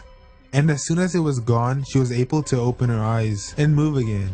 Maybe someone could give me some insight into this. I am wondering why it all died down, and no one has seen anything since the early 2000s. The only thing that did happen is when my grandmother passed away. The same week, my grandfather heard her calling his name, but nothing else came of that. None of us have seen her though, and I'm wondering why. Kind of people. There's a woman who lives directly across the street. I'll call her Lucy. On Mother's Day, as my husband and I were leaving for brunch, Lucy wished me a happy Mother's Day, and I wished her the same. Lucy began approaching our driveway as we started to pull off. I didn't want to be rude, so I rolled down the window and told her we were in a hurry, and we could talk when I returned. She became hysterical, yelling obscenities and throwing her hands in the air. My husband just pulled off. When we returned, we noticed 3 of our 4 planters on pedestal stands located outside the front door were turned over. As we got out of the car, she ran out of the house and stood at the end of her driveway. She didn't say anything. She just watched us. We decided to go to the store and replace the planters and clean everything up when we put up the new ones. We also decided to get 6 Wi-Fi security cameras to put in all of our windows just in case she pulled something like that again. When we pulled up, Lucy ran out again, but this time she brought a chair to the end of her driveway just to watch us again. As we were cleaning up and replacing the planters, a neighbor came to speak to us. He told us that the landlord should have warned us about Lucy. Turns out that Lucy will sometimes do things when she feels slightly disrespected. Our response was, we're not here for entertainment or companionship, and she needs to stay away from our property. When we began installing the cameras, she went back into the house. The next day, when we left for work, Lucy ran outside again, this time in a nightgown, and stood at the end of the driveway with her arms folded. When we returned home, we saw the planters were moved, but they weren't knocked over. This time, we weighted them down with rocks. We looked at the video and saw 2 girls, about ages 6 and 8, come from Lucy's house. They tried to push over the planters. When they didn't succeed, they just went back to Lucy's house. We called the police to get the incidents on record, in case Lucy decided to escalate. For the next 2 months, every time there was movement in the front of our house, Lucy would run outside. We decided to ignore her since it was clear she was mentally unstable. One day when we came home from work, she blocked our driveway with her car. We called the police, who made her move it but did nothing else. We explained the situation to the officer, who stated we should probably just keep records of her behavior and call if she makes contact with us. A week later, she blocked our driveway with a car again. We called the police again. This time, they gave her a ticket. Lucy continued to run outside anytime there was movement. But now, she also would pull up in her vehicle about a minute before us, wait in her car, and get out when we got out. This happened no matter what time we got home from work. One night, we noticed she was pulling out of the driveway at the end of the block. After this, we decided to use another entrance into the subdivision. This worked for about a week or so. Then she sat outside of that entrance and followed us in. I began videotaping these incidents with my camera. A month ago, that's when things really started to escalate. I came home for lunch and there was a huge trailer blocking my driveway. I asked the driver to move and he refused, stating his friend was visiting Lucy. I told him to move or I'd call the police. He moved, but then moved back once I parked my car. I called the police and the number on the side of the trailer. The owner stated that the trailer should not have been in a residential area and apologized. The police ticketed the trailer and made the driver leave. The man visiting Lucy was arrested for outstanding warrants for unauthorized entry and criminal trespassing. About a week after the incident, she followed us into the subdivision again, parked her car, and ran to the end of our driveway. She yelled about us contacting the owner of the trucking company and how stupid we were for doing it. She turned around and went to her driveway when she saw I had my cell phone recording her. We called the police, who took another report and warned her to stay away from us and the house. She went on about how we didn't own the house and how she could go anywhere she wants to on our property. The officer warned her that if she does come on our property, she could be arrested. About a week ago, a group of kids came on our property, began fighting on the front lawn and throwing trash everywhere. Lucy sat on the porch and yelled for the kids to yell louder and fight more. We called the police again. The officer told us that they were just kids playing and they all denied being sent by Lucy. We showed the officer the video and he still refused to do anything. He told Lucy to stay away from us. Warning other officers have made and she just ignores. The day after this, it was 40 degrees and Lucy came outside and stood in the middle of the street just watching us. She's continued to do this every day, including this morning. It's obvious the police aren't doing anything at all. We have 3 more months left in our lease, and needless to say, we're going to be moving no matter what. But until then, we will keep calling the police and saving the video recordings of her stalking us and harassing us, just in case something happens. Number 2. A couple of years back when I was in college, I was the victim of a long-term stalker. This is a pretty long story and it really builds on itself. I have to cut it down a bit to be more coherent, but I have not changed any facts. Also, quick note in the texting sections. The things I say are always prefaced with me. The other stuff in quotes is the stalker. Edit. I was asked to clarify. I'm a male, 20 at the time. It started off fairly normal. On Valentine's Day, I started to receive secret admirer type text messages from an unknown number. I assumed it was a friend of mine playing a joke, as I was in a room with a handful of tech-savvy people at the time. I tried to gauge their reactions and asked if anyone was messing with me. They all denied it and I believed them. They're pretty bad liars. It was further confirmed that it was none of them when I got a phone call from the number. A voice on the other end said, "Is this my name?" I replied, "Yeah, who's this?" hoping I could identify the voice. At that point, they hung up and resumed texting. At the time, a lot of my friends lived together, and the people who didn't live there and enjoyed pranks weren't really committed or knowledgeable enough to sign up for a fake number texting service. Things started to get weird when the person began asking pretty personal questions, including repeatedly asking, "Are you doing something tonight?" To which I replied, "Yes, I was working." But they kept insisting we should meet up. On top of all this, I was getting various images sent to me from a separate email, username @textnow.me. This confirmed it wasn't a real number, and I know I had a username to connect to the person. I don't know if it was their intention, but I actually enjoyed trying to figure out shit like this and took it upon myself to expose this person without giving away anything about myself. So I kept at it. I texted them back for a while and dug more and more information about the person, compiling it into a profile and eliminating possibilities. Unfortunately, this just encouraged them, as they insisted I send pictures, pics to add to the convo, etc. Then they sent a weird one. A white lacy dress hanging in their closet with the accompanying text, My wedding dress for when I marry you. Various hearts and love emojis. Pic of your reaction? Me. No. Why not? Please? Pics of your surroundings, please. Your room? Your face? Anything more? You gotta tell me who you are, otherwise I'm definitely not sending you any pictures. I'm not telling you who I am until I feel more comfortable.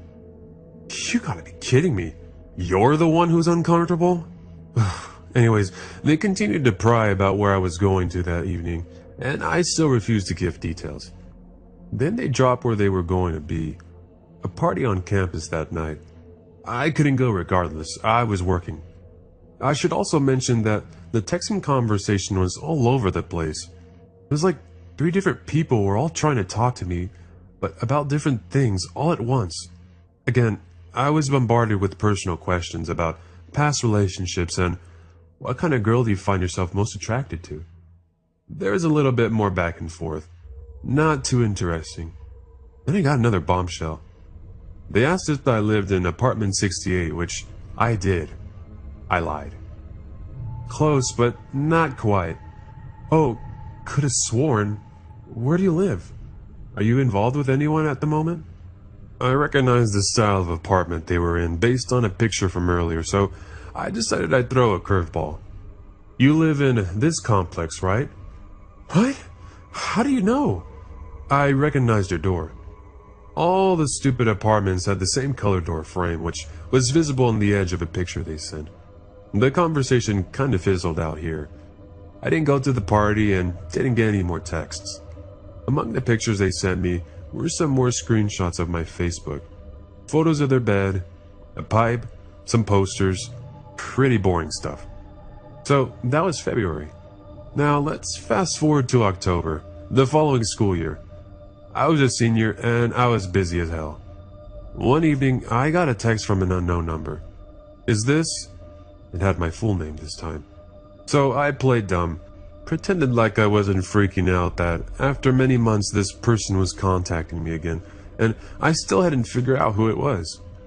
These questions were instantly more personal and really weirded me out. Don't ruin the fun. Not knowing who I am is part of the mystery, you know. I won't tell you who I am. Not now. Too much to lose. I don't want you to know. It's not because I'm being cruel. It's just better if you don't know.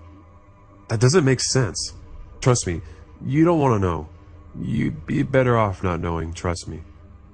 Okay, whatever. Why are you texting me again? Are you mad at me? I just have no one to talk to. Does my personhood really matter? Can we talk about something else? Like what? I'm pretty tired and trying to work, but I do want to see if I can pick out any more details, so I'm gonna bear the minimum just to keep this going. Do you celebrate Halloween? I guess I'm boring you. I have a better question. Have you ever been in love? No. How do you know if you've ever experienced it? For a response so extreme, you'd think you'd experienced it before. But I guess it's a matter of perspective. You must be a godly man then. These texts are coming so fast that I can't even keep up. Was that too harsh? What, a response? Bye. Explosion and violin emojis. The next day, around the same time, I got another text. Now, keep in mind the person was referring to their friend, but I honestly believe this friend is made up. I was talking to my friend about you today. Who's your friend? You want to know what we talked about? Yeah, sure. Then like 3 hours later they replied. We talked about how you seem like the type of person to fall in love easily. You're a sap. Not in a negative way. Just an observation. Like, you're wishing for the one. All you care about is finding my identity. That would be the most awkward thing ever, so why are you so eager? Would you be weirded out? Nah, probably not. We've been in class before. What year? Maybe if you got to know me, you'd probably figure it out. Alright then, tell me about yourself. Hey, why didn't you comment about the observation my friend and I made? Say how you feel. What does that mean? Say how you feel. This makes me uncomfortable. You never asked me any questions. I started messing with him, asking really random questions, This made them really mad. Do you like cats? Do you like long walks on the beach? I live by the beach. Oh, which one? A famous one. A lot of people have sex on the beach under the blankets at night. Near a city? They stated the town I'm from. How do you know where I'm from? The internet is my best friend. Are you nervous? You're just a boy. You are boyish. Let's admit it's nothing bad. It's cute. How old are you? You haven't figured that out already? When's your birthday? The month and day, please. Tell me now. I just want to know your sign. I'm a Virgo. OMG, I love Virgos. You're obedient, submissive, like a puppy dog. Isn't that funny? I just laughed. Now I ask you a question. Have you been in a relationship before? Why did your relationship fail? I'm not telling you about this. Well, this is annoying. Then they sent me a ton of different random photos from Google. My friend asked me to ask you something, but I don't think I will. What did you want to ask me? Can we change subjects now? How was your day? Mine was pretty bad, but I don't want to relive it again. It was something I did wrong, so I only have myself to blame. She wanted to ask something intimate, I could tell. But I'm not going to share. Since you don't like talking about that, it's extreme, you're probably not going to want to answer it anyways. I feel sick asking it. Don't have me. I'm just the messenger. I'm embarrassed. You're not going to answer. I could answer if you wanted me to. Okay, so we really want to know if you're a virgin or not. Scratch the virgin part. Ever had intercourse is a better phrase. I knew you wouldn't answer. I didn't answer, and they didn't write anything else. That was all October. Now this is December, the end of the semester. Hey, who's this? It's me. I can tell you who I am when I leave the campus. I'm never going to see you again anyways, but I can tell you who I am. Alright then, tell me. When I leave the campus, I'm never going to see you again. I'm going to be gone. You're so serious. Hello? I'm leaving next week, so why are you ruining it though? Now I want to punch you. Sorry, I didn't mean that part, and I didn't want to send that. Oops. Then they proceeded to call me multiple times. I denied every call, but they kept coming. I think there were like 14 calls that night. Then a text from a new fake number. OMG! Sent free from textnow.com. Please stop texting me. Then there were more calls, but I turned my phone off ASAP. The following week, I was in class. I TA'd students, and they were presenting their final work on the projector, and I'd queued multiple tabs on the projection computer. 2 different students had work on Google Drive. When the second student logged into their account, they didn't open a private window, so it logged out the first student. Hope that makes sense. I saw this happen, but the first student wasn't in the room, so when she came back, I asked her to re-log in. We were both standing in the projection booth. She was at one end of the computer, and I was messing with the sound system on the other side, but happened to turn and looked at the projector screen when she was logging into Google. Needless to say, this hit me like a ton of bricks. The username she logged in with was the same username as the TextNow account that had been sending me photos. Anyways, I quickly turned away and pretended to be busy with something else until she finished opening her work. I thanked her and she left the booth without realizing her mistake. I tried to play it cool, but inside I was going crazy for the rest of the class. After almost a year, I finally knew who it was. She finally slipped up, and honestly, I was much more scared now than I'd ever been. This person had a history of being pretty creepy around my friends, and although she had never personally interacted with me outside of class, all my friends had strange experiences. Side note, here are 2 abbreviated ones to fully illustrate this craziness. My friend Michael was working endlessly on his thesis in the building. He was about 50 hours into a no-sleep work binge, and it's like 7 a.m. She walks in and starts working on the computer in the lab. Another guy, Dave, comes in and remarks about Michael. "You're still here, Michael?" "Yeah, I've been working for days, man. I swear I'm starting to see things out of the corner of my eye. Sometimes I can see a tall man in a suit." She immediately turns around and says, "Oh my god, you see him too?" Michael has no idea what to say, and Dave makes a joke about it being the ghost of the building. She doesn't say anything and goes back to work. Another friend, Isaac, also worked late in the building and sometimes would find her waiting outside the front door around 3 a.m. and she would follow him home. Occasionally, she showed up outside his door at night and demanded to be let in.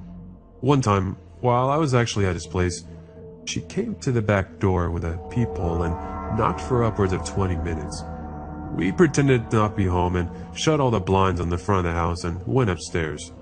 There's plenty more to tell about her interactions, including one where she attacked him at a party, but that's leaving way into the story. Edit. Isaac wrote a comment going into a little more detail from his perspective. So, point being, she kinda had a reputation in our friend group, and we generally try to keep our distance. I'd always assumed I was immune. Sorry to say, there's really no conclusion to the story.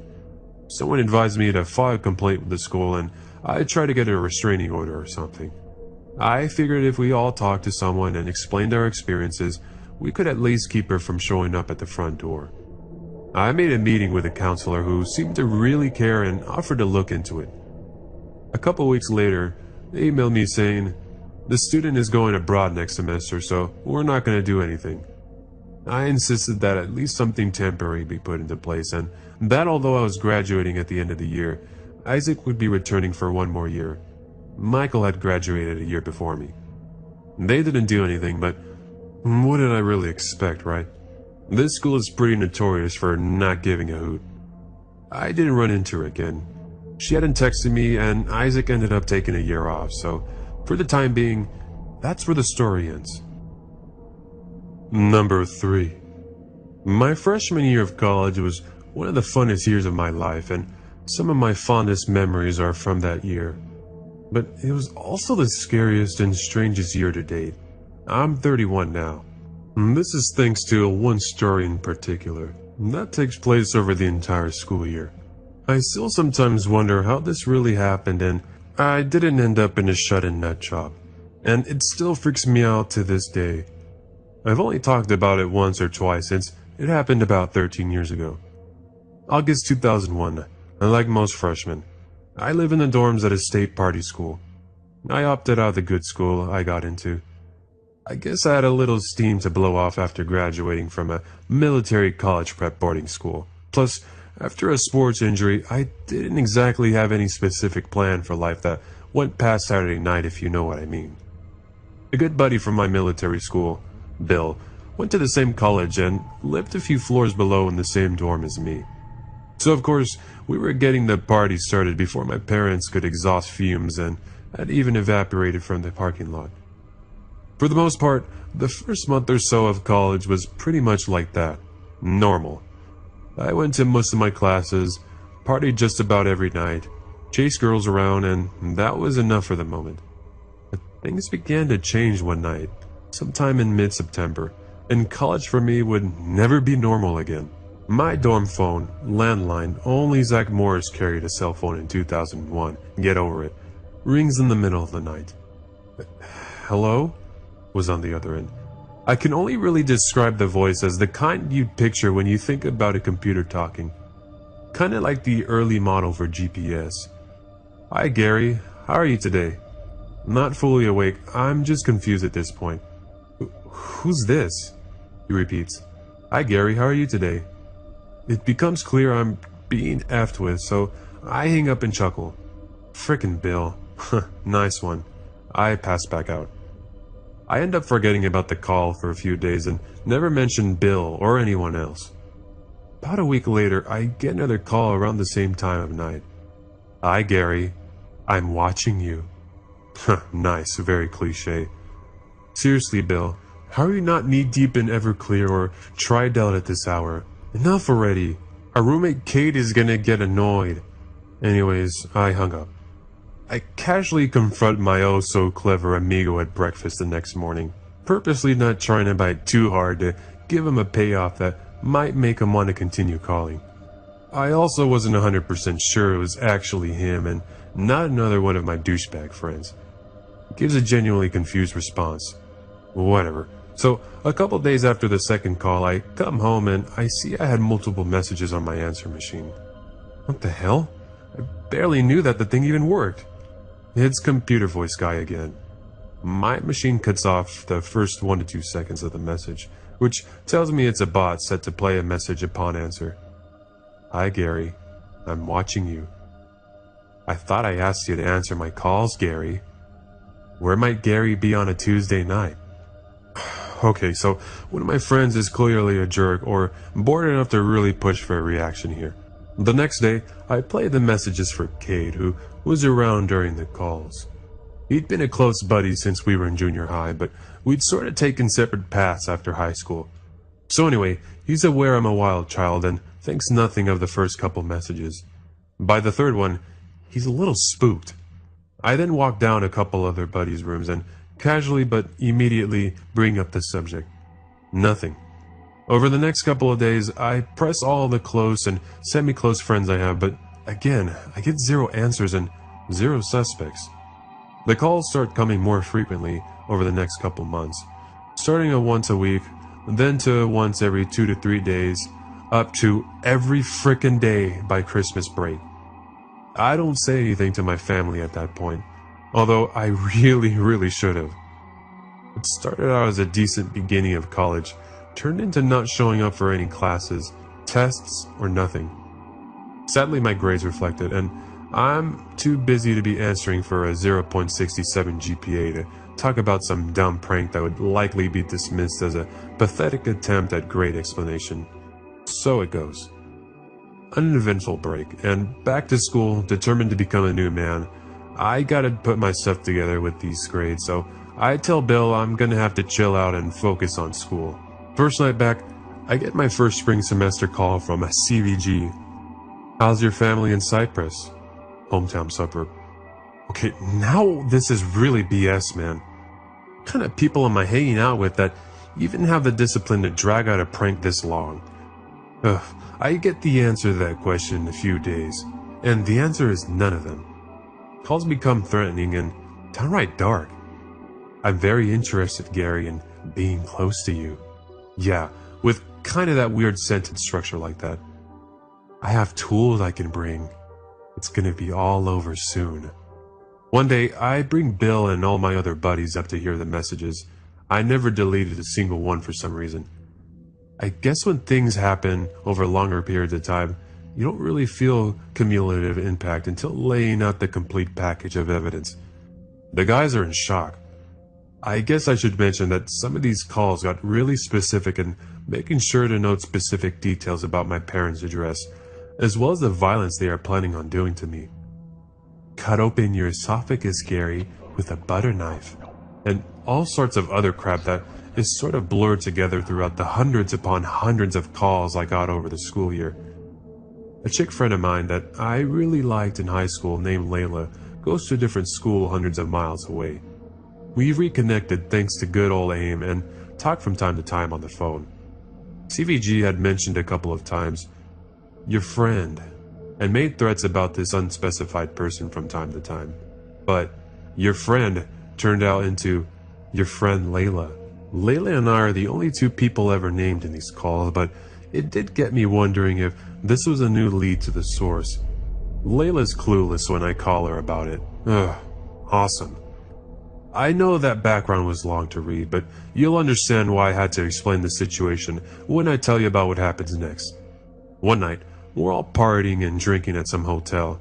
I forgot to mention all that straight A crap went out the window as these events progressed. A different buddy, Carl, had a nice big truck we'd all go to everywhere in. But he'd passed out drunk at the hotel after pounding an entire bottle of whatever the hell it was. I'm not really drinking tonight and want to get back to my own bed. I snatched Carl's keys to drive back to campus, thinking I'll drive back in the morning to get everyone. This is one of the few times I've even driven that year, so I was in tip-top of my directions. I make an early turn and am somehow down a road I've never seen. I realize this pretty quick, but I figure I got general direction of campus pegged, so I can just continue the wrong road until hitting the familiar highway that I knew I'd eventually have to hit that is close to the campus. I'm finding myself in open fields. Still a paved road and everything, but aside from the road, there was absolutely nothing, and it was completely black.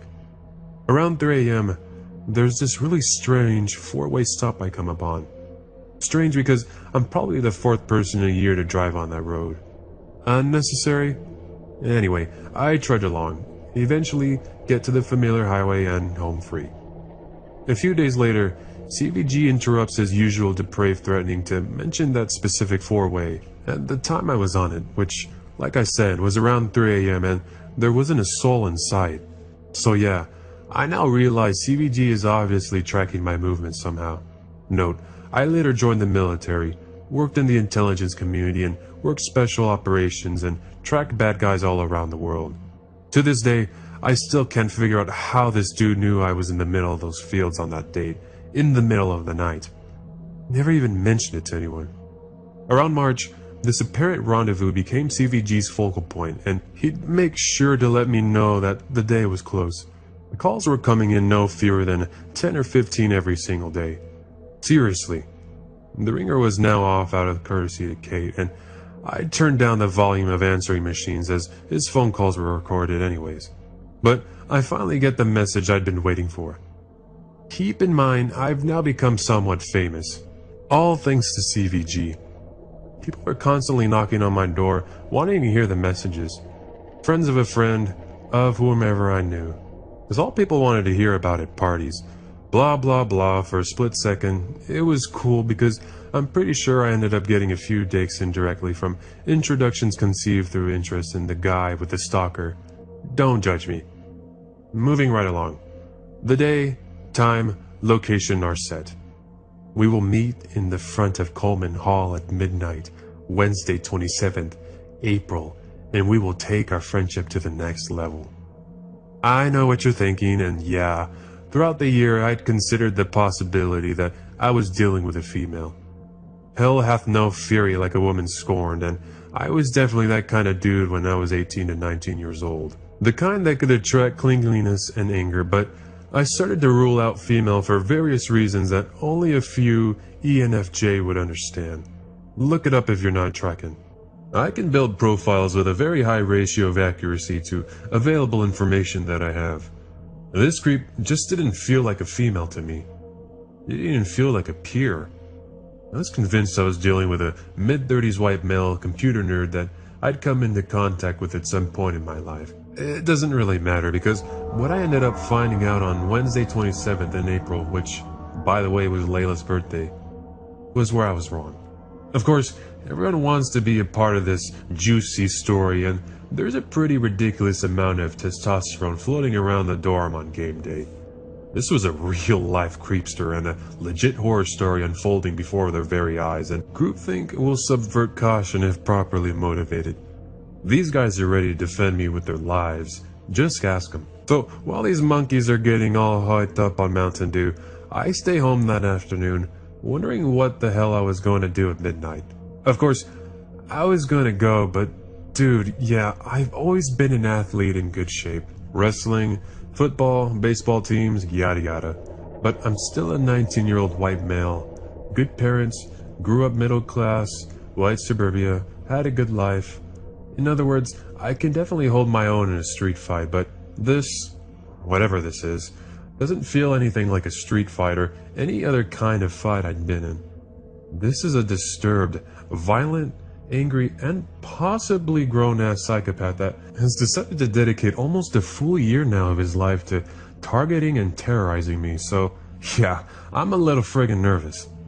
My home team crowd steadily built up throughout the afternoon and evening, with probably close to 70 or 80 guys grouped up at the dorm's common area. We were connected to the female door at the first floor, smoking cigarettes and talking about beating the hell out of people and getting messed up and all other generic cliche things you can probably imagine.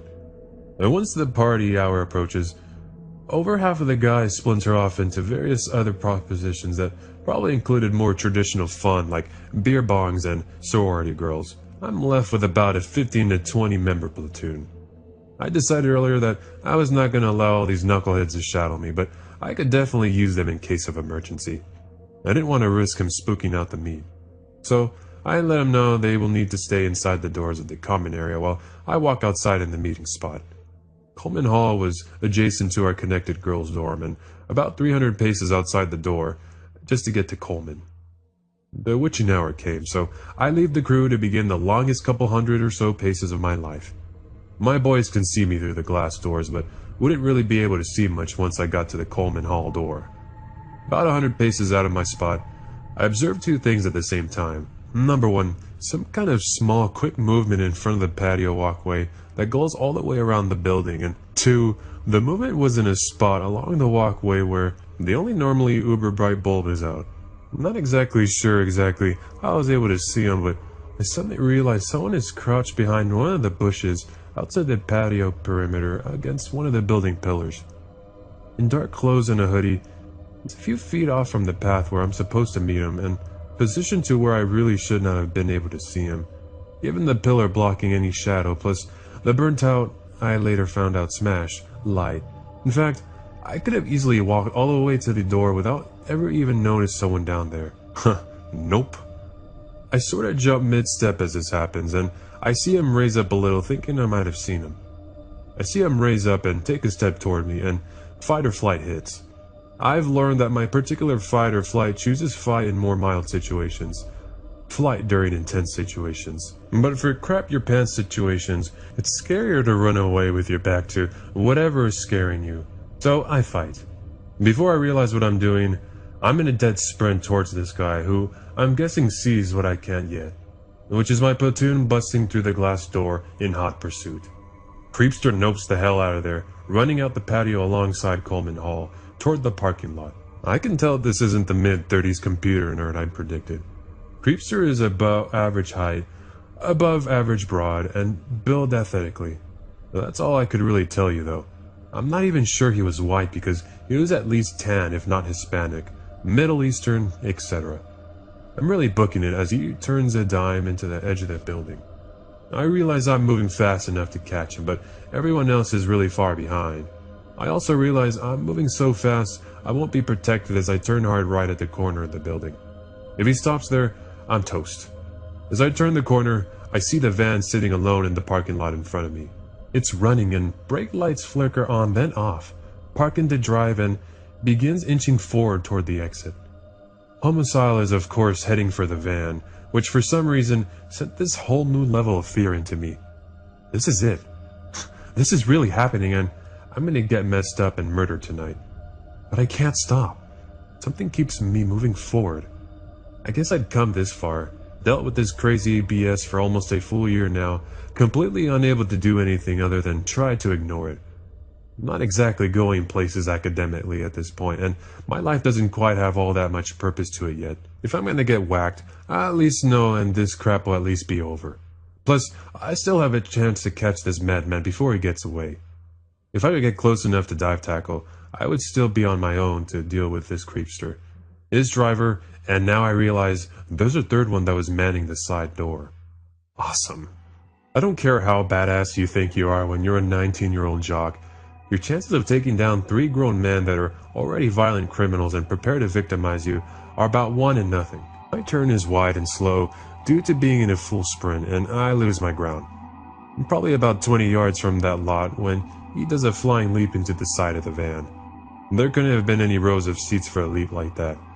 Creepster number 3 slams sliding door shut as the van pulls and peels out of the parking lot, and bangs it right, and gone in an instant. The relief of not being kidnapped, bound and gagged in that van with 3 psychos who most likely had some pretty horrific plans for me is now just as strong as the dread of the fact that this is still not over with.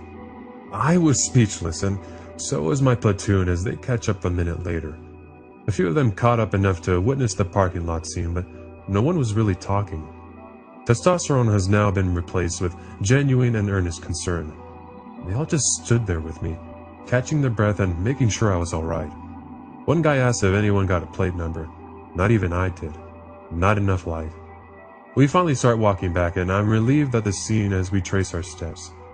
As we get closer to the original meeting spot, I see something that scares me more than anything else in the entire equation up to this point. On the opposite side of the pillar where Creepy McCreep person was crouching, there's a video camera just sitting on a stand, pointed right at the spot I would have been standing at and one I should have not been able to notice. And the thing is, it's still recording right now. Number 4.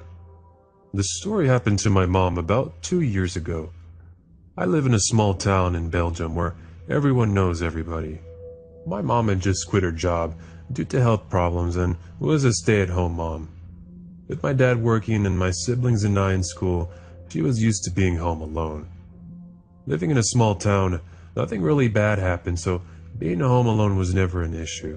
Besides, we had a dog, so if anything were to happen, my rather largely dog would scare them away. I remember it perfectly. It was a Tuesday when the incident happened. My mom was home, doing chores and all, when she heard a knock on the door. It's kind of weird because she wasn't really expecting anyone. No one really comes unannounced. Before opening the door, she looked through the window and saw a car parked in our driveway, with a Dutch number plate. That made her kind of uneasy because why would someone from the Netherlands come to our house and to our small, forgotten town? Maybe he's lost and wants to ask directions, she thought. She opened the door and saw a man in his 40s with a big, creepy smile. He immediately started talking in Dutch. Now, you need to understand that Belgian Dutch, Flemish, and Dutch from the Netherlands are two different accents. My mom is a French speaker, so she had trouble understanding him, but she still understood that he was trying to sell her some stuff. He said, "I have a once-in-a-lifetime offer for you. I sell loads of stuff for a good price. Are you interested?" My mother said no, which didn't really please him. His smile faded slowly, and he was trying to change my mother's mind. While doing that, he was also trying to get in the house or get a better look inside. My mother said that it felt like he was checking to see if there was anyone else in the house. By now, she was freaking out and he wasn't going anywhere. He was still going on about his products and saying stuff like, "I have a set of kitchen knives that usually costs around 200 euros, but I'll sell them to you for 50 euros. How about that? And you want to see my products? They're in my car, so come check them out if you'd like." Not knowing how to get rid of him, she said she didn't have any cash on her, and he responded, "Oh, that's okay. I'll come to the bank with you. You'll drop me off there." My mother got really tired and scared of his pushiness, and she just said that, "No, maybe another time, and now's not a good time," and closed the door. Then he went to our window and started looking inside. Now she was officially freaking out. He was staring right at her, right in her eyes with a cold stare. So my mom took the phone and yelled, "I'm calling the police." She didn't, as she was calling my dad. He then got back in his car and drove off. Now, a few hours had passed and she had already told everyone what had happened and reports him to the police. She was at ease at this point, thinking she had scared him away. My dad comes home around 8 p.m., so we always have dinner around that time. My brother always goes for a walk with our dog after dinner, and being in the middle of November, it was already dark outside. After about 5 to 10 minutes, he came back and said that there was a man following him. In our street, there's mainly elderly people living, so no one was really outside at the time. My brother's route is one where he goes behind bushy paths so my dog can poop. He noticed someone behind him in a distance, stopping whenever my brother stopped and walking whenever my brother started walking again. Coming back home, he gave us the man's description and my mom's eyes widened. "Oh my god, that's him! That was the man from earlier!" So at this point, my dad opened the door to see if there was anyone there, but he was already gone. A few weeks had passed and we never saw the man again. Or so we thought. My mom, being home alone as usual, went to walk the dog. She was walking, she heard a car approaching but slowing down near my mom. Turning around, she saw the same car from a few weeks before. The same man. He pretended like he didn't even know her and started talking to her while slowly driving. He then wanted some directions. Now, take in mind, my dog is big, but he's friendly and likes strangers. But this time, he might have sensed something was off with the man and started barking at him and jumped on his car. The man drove off again. We haven't seen him since. I just can't imagine what he wanted with Mom and what he could have done to her. Luckily, my dog was there and scared him off. So, creepy Dutch man, let's never meet again. Number 5. First off, I'd like to say I'm telling this story from a girl's perspective. I was 18 at the time when it happened. I was in my second year of community college when this whole thing started, and I was enjoying a little bit of new freedom from my parents, who were strict homeschooling evangelicals. I had just gotten out of a relationship and was looking to meet someone new, but wasn't too thrilled with the immature and rowdy guys I mostly came into contact with at school. I wanted someone a little bit more mature. I had heard about online dating, and I decided to give it a try. I was young and naive, and while I understood the dangers of talking to people online, I didn't really think anything bad would happen to me. So, I made an account on Plenty of Fish. It was a free dating site, and there were millions of users on it, so I figured I might find someone that way. One of the first people to message me was a man who I'll call Dave. He was 10 years older than me, but he looked cute in his photo. He seemed nice and sincere from the messages he sent me, so I decided I would talk to him. He said he was an EMT and had his own house. He seemed like he had his life together, which I liked. We seemed to get along well, and we talked via the site's instant messenger for a few days. Then we moved to texting. I was becoming more curious if he had any more pictures of himself, as he only had one photo online at the time. So I asked him, and he sent me a picture without his face of what he said was his abs, but wouldn't send me any more of his face. This should have been a red flag, but being 18 and having come from a somewhat sheltered homeschool family, I didn't really think anything of it. A few weeks passed of casual chatting, and he started to become more and more insistent on meeting me. I told my mom about it, and she said I couldn't go unless her and Dad came along to meet him for the first time to make sure he was okay, because you never know about people these days. I was super annoyed and embarrassed that I would have to drag my parents along on a date, but I obliged, and Dave agreed to meet us at a local Italian restaurant for dinner. When the date came when we were going to meet him, we arrived at the restaurant and got a table. I'd gotten a text from Dave saying he was on his way, so we just ordered drinks and waited for him to arrive before ordering our meals. Time ticked on, and on, and on. I told my parents that if I didn't like him, I would order a salad, and that would be a cue to get out of there as soon as possible. Finally, after an hour of waiting, he showed up. My heart sank. I barely recognized him from the photo he had sent me online. He was at least 100 pounds heavier, and his face looked a bit more weathered. It was obvious he had been deceptive about his looks, as he definitely did not have a six-pack, nor was he good-looking. He greeted us, sweaty and flustered because he was so late, but gave my dad a strong handshake and was very friendly to my parents, which they liked. Needless to say, however, I ordered a salad when the waiter came by. My parents basically paid no mind to my cue to speed up dinner, as they seemed to enjoy talking to him. That night was going okay, but I really wanted to get out of there as soon as we could. After 3 really awkward hours, we said goodnight to him and went home.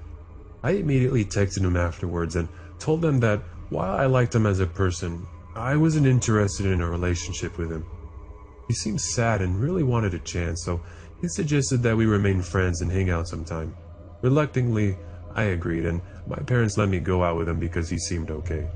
So we started meeting in places. We'd go to the mall or the movies or things like that. Then he started meeting me at school to hang out with me during my downtime. However, I started to feel kinda weird about it. Wasn't he supposed to be an EMT? When did he have time to work? It made me uneasy that he was coming to see me nearly every day. I mentioned the situation to my mom. It raised a red flag to her, and she advised I stop hanging out with him. Informed him I didn't want to be friends anymore, as I felt I was leading him on and I wasn't interested.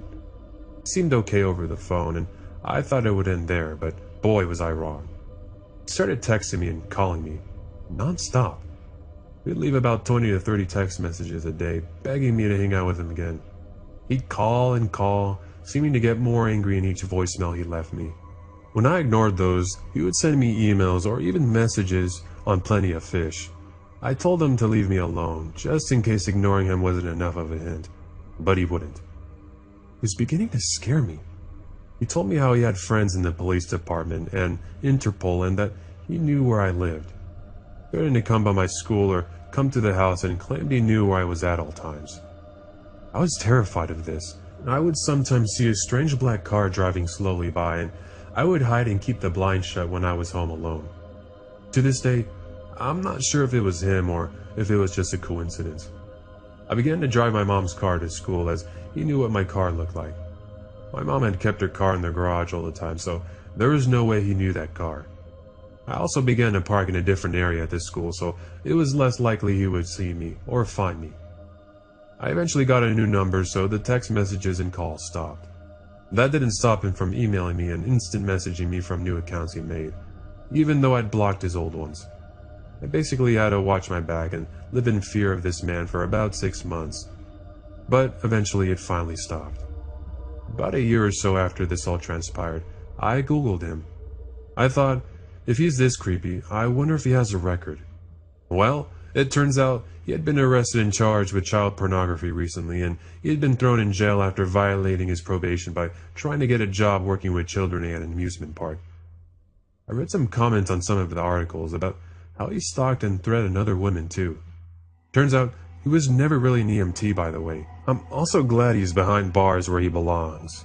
So, perverted scum of the earth, child porn addict stalker, let's not meet again. Ever again. Number 6. This happened to me in 2008 in Las Vegas. I was living with my husband and our son, who was about 2 years old at the time.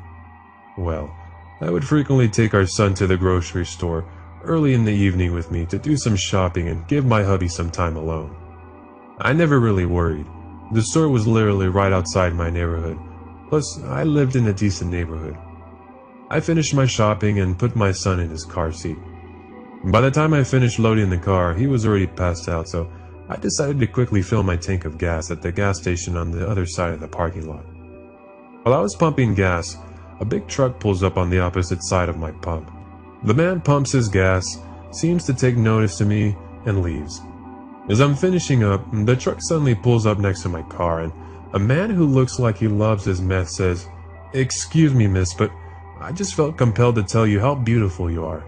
As a matter of fact, the only reason I came to get gas here is because I saw you come here from the grocery store and just had to be nearer to you. I've been trying to get the courage to approach you for a while." I was flattered, thanked him for the compliment, but quickly informed him I was off the market. He responded, "I know, but it was worth a shot," and began to pull off. Suddenly he backed up and said, "If you tell your husband what I said, I'll kill him." Then he drove off. Needless to say, this guy freaked me out, so I immediately called my husband. He told me not to come directly home in case the guy follows me, so I drove around and I felt that I lost him. Then I went home. My husband and I went over it over and over again. How could he possibly kill my husband if he doesn't even know him or where we live? Then some things he said started to ring in my head, like, had he been watching me at the grocery store? I started to think, how long and how many days has he seen me there? How I told him I was married, he said he knew. Is it possible that he followed me home on previous occasions? Anyways, we put extra locks on the doors, took extra precautions, and tried to forget about it. It was probably just some crazy guy, right? Well, about a week later, around 8 or 9 p.m., my husband decided to run up to the gas station to get some cigarettes.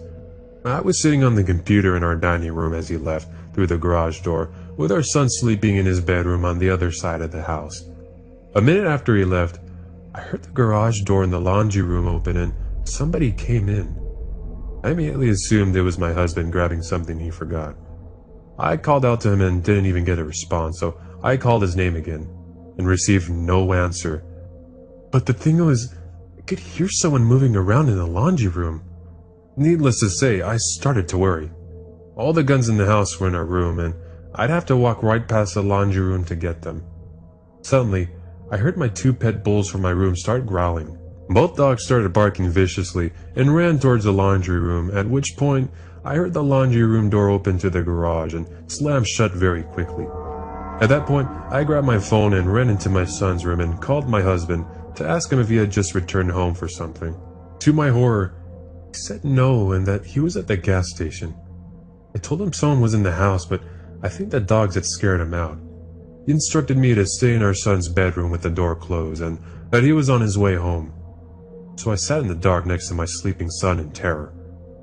2 minutes later, I heard the dogs barking and someone come into the house again through the same garage door. After what felt like forever, my husband came into our son's bedroom. He checked the whole house, all around our property, but couldn't find anybody. We came to the conclusion that the stalker from the gas station must have finally taken his opportunity to catch me alone. And based on what the creepy tweaker had said to me, who else could it have been? What really freaked me out is not knowing how long he had been watching me before that. How long he had been watching me before he approached me at the gas station and before he came into our home. It really opened my eyes that someone could stalk you without you ever knowing about it until it's too late. I believe my 2 pit bulls are what saved my life. My son's life and possibly my husband's life too that night. Had my husband not let the dogs in the house before he left, I wouldn't be here right now, nor would my son. And to this day, anytime I have to be home alone or my new husband and I are sleeping, I have to have my pet bull inside to watch over me. I thank God every day for my pet bull and the unconditional love and protection she provides me and my family every night. Number 7. So this one time I was playing this game called Payday on Steam. I was playing alone with randoms, and towards the end of the game, there was only one guy left and he decided to troll the rest of us and deliberately throw himself off a cliff. Everyone in the game was mad, but this one guy who was playing ended up sending me a friend request and saying that he enjoyed playing with me. I gave him the nickname Payday Buddy 6, and just like that, I had someone else to play Payday with. After about a week of him sitting on my friends list, I hadn't played with him at all between then and now, he sends me a message and this is the conversation. Him: I should kill myself. Why? I sent anonymous chainmail to my classmates. He then sent me a link to a really scary picture of this guy staring into the camera with this BS white scary smile on his face and penetrating wide eyes. It was a really scary image basically. You sent that to everyone in your class? Why are you even showing this to me? The thing is, I don't really have friends. Now, I thought he was trying to be funny or something, but he legitimately only had 3 friends on his friends list. They all seemed like normal profiles, but still he had hundreds of hours in different online games. After that weird little conversation, I set my profile to offline so he wouldn't message me. After about 2 days with no interaction with him, he messages me again out of the blue. There's some YouTubers that I would kill if I saw them. Okay? Leafy is here as cancer. I would slice his throat if I saw him. Okay there, pal? I know, I'm kinda weird. I hate my math teacher. I know where he lives. He then sent me the address of his math teacher. I'm gonna burn down his house. It would be an ease. Huh, and why don't you do it? Now I know I'm an idiot for even saying this, but it's kind of humor in my group, and to be honest, I thought he was just fishing for attention. Oh, I will. I'm not kidding. Okay, whatever. I then got off my computer because I didn't want to hold a conversation with this attention-seeking guy anymore. Another 2 to 3 days, he messages me again. Him: I did it. Yeah, sure, pal. I still don't believe you. I did do it. I went to his house last night. I poured some kerosene on his car, and I lit it up. Ooh, softcore. Again, I know how dumb I was to say this, but I thought he was just still fishing for attention, and I thought I was being clever. Him: shut up. I hate people like you. We're all the same. Honestly, I would hurt you. I'm 6 foot tall and I would kill you. Oh yeah, well then come at me.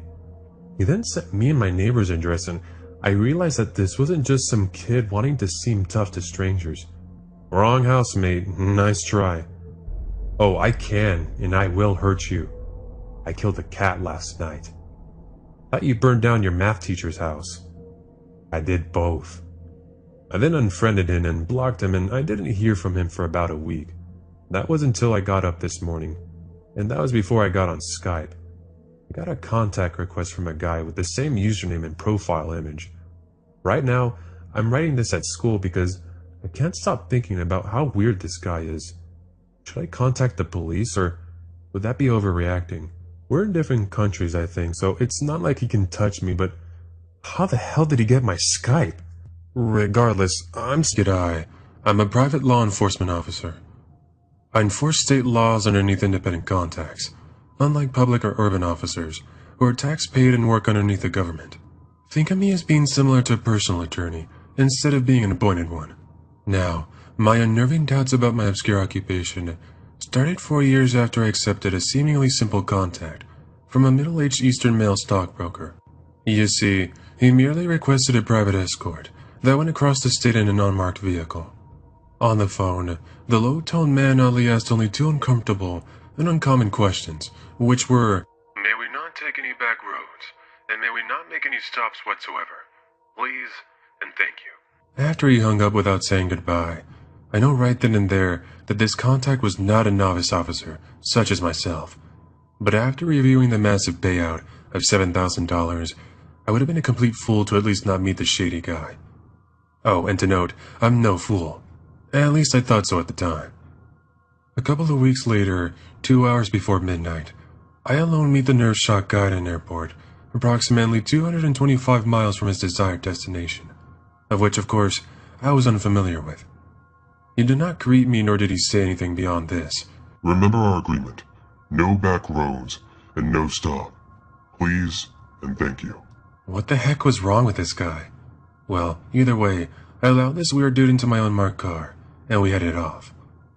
After about an hour or so, and after turning into our exit ramp, I looked into my side mirrors and saw two black and tinted vans ease into my blind spots on opposite sides. Now, this didn't draw a red flag for me. Until, of course, I glanced into my rearview mirror and saw the guy, with deep red eyes, oddly leaning downwards in his seat, kinda like he didn't want to be seen by the people in the black vans. Now, after about 5 minutes or so of the black and tinted vans keeping pace with us, the guy's phone rings, and shortly after, he answered it. He sharply said no. Now, my red flag was straight up, but not waving just yet, if you catch my drift. But that was short-lived because 6 to 7 minutes later, the guy's phone rung again, and yet he refused to answer. And after that moment, things began to hit the fan. The van, the one on my left side, aggressively sped up until it was ahead of me, and afterwards, it recklessly cut into my lane before slowing down. This scared me so much that I didn't notice the van on my right side. It lightly rammed itself into my driver's side, which forced me into the next foremost exit lane. All the while, the guy's phone is persistently ringing, kinda like it was possessed. Now was the point where my flag was waving. Instead of being forced onto the next exit, I slammed on the brakes, with the mindset of escaping the pinning grip of the vans. However, the van, on our right side, managed to ram the control of the front wheels for me, which sent our vehicle into an intense but controllable spin. I managed to regain control of the vehicle before speeding off in the opposite way of the pursuing vans. As our car sped down the empty highway, I angrily yelled at the guy to call 911. The only thing is, he just sat there in utter shock, looking straight at his phone. So naturally, I called 911. They told me to stay on the phone as they dispatched state troopers to our area. However, before I even knew it, one of the vans attempted to rear-end our car, before the other van rear-ended us, which was enough to send us off the road, into the quickly approaching deep woods, and therefore forcing me to stop all of a sudden. The van surrounded and blocked us in, without any form of escaping that didn't involve fleeing into the dark, thick woods. Before the van doors opened, I eerily felt an agonizing pop in my ear. The guy, the one in the back seat, had shot out the rear window before climbing out and fleeing into the devouring woods. It was more than a small gang of men who were in hot pursuit after the man. Now as for me, well, it was a different story. I was dragged out of the car, punched firmly in my side gut, then ordered to drive away or get beaten. At first, I chose the latter, but after a few more of the manic gangsters got involved, I wisely chose the smart option. Scared, I fled along the highway, until of course I met with the troopers. Now, before heading to the hospital, I told them my entire story, and they investigated. A couple of arrests were made, but none of the men arrested were nationals, so they could not be charged. Number 2. I'm a 22-year-old guy from Switzerland. I live in a small city called Brig. Now, the special thing about this place is that I pretty much have all the stores near my doorstep. At the same time, though, I only live 10 minutes away from nature. To the south of the city are the mountains, as well as a Simplon Pass.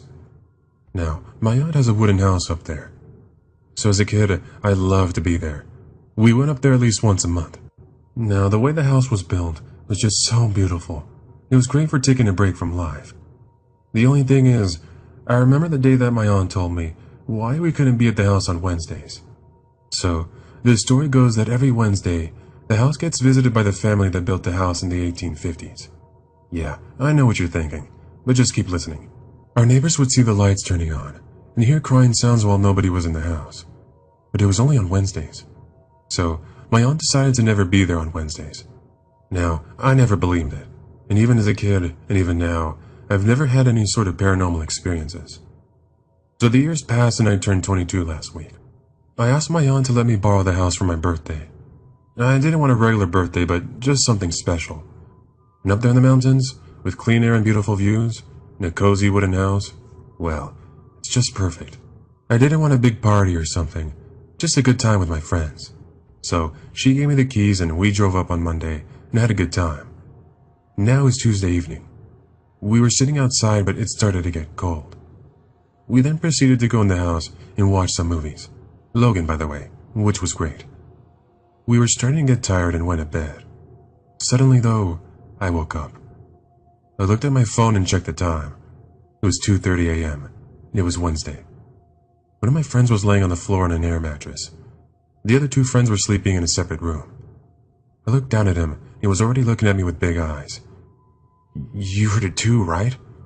Now, I didn't really hear anything, but it probably just woke me up.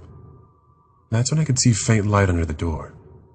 I got up and opened the door to see which one of my friends was still up. And as soon as I opened the door, the lights went off. Just like that. I walked around the house and searched for someone. Finally, I went into the room my other friends were in. I opened the door and they were both asleep. What's going on, I thought. Well, I still didn't think about the whole Wednesday thing. It didn't really come to mind at all. Then I heard footsteps behind me. I thought maybe my friend came out of his room to see where I was. I turned around to talk to him, but I was alone. Now at this point, I was getting really scared. I decided to go back into my room where my other friend was. He was on his phone. Now he put the phone away and asked me which one of the guys was still up. Dude, they're both asleep, I told him. He looked at me confused and asked, so who was it then? I just shrugged it off and went back to bed. About 10 minutes later, we heard talking right in front of the door. It was in a female voice, so it couldn't have been our friends.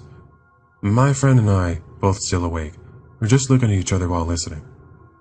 Now I couldn't make out what she was saying, but it sounded like a child.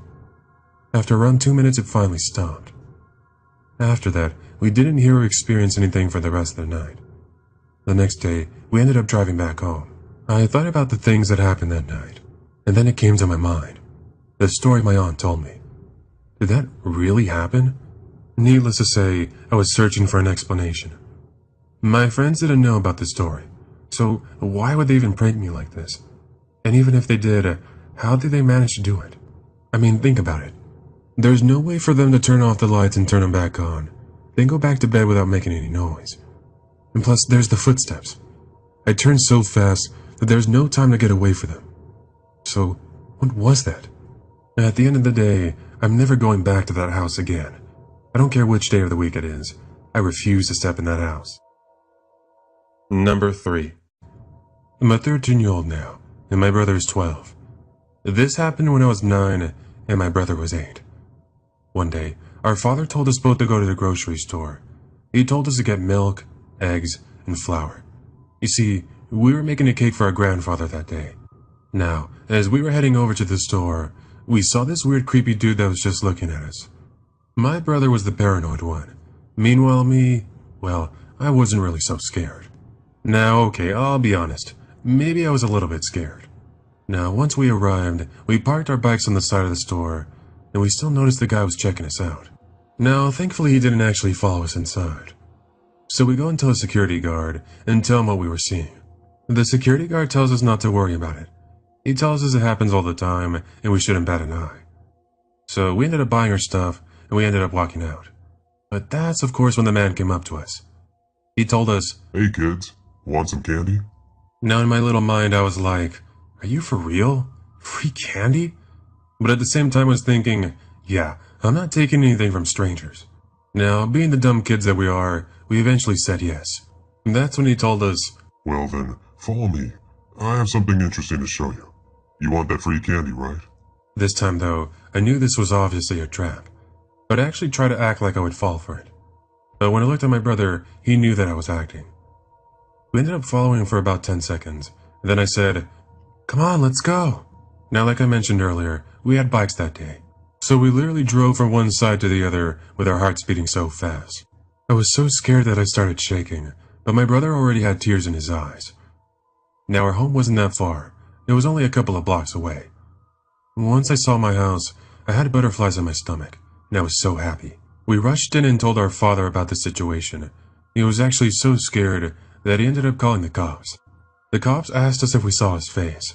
We didn't though. He had a hood on. The cops said that they were going to look for him and get him arrested. Now, remember how I mentioned earlier that we were dumb for following him? Yeah, the cop pretty much chewed us out for that. But thankfully at the end of the day, we weren't harmed. Number 4. So, this is the kind of story you don't really hear about every day. So I hope you guys will enjoy it. I'm a 36-year-old male with a straight-laced past, and even a present. So, the experience I had was in no way conjured by any sort of side effects of substances.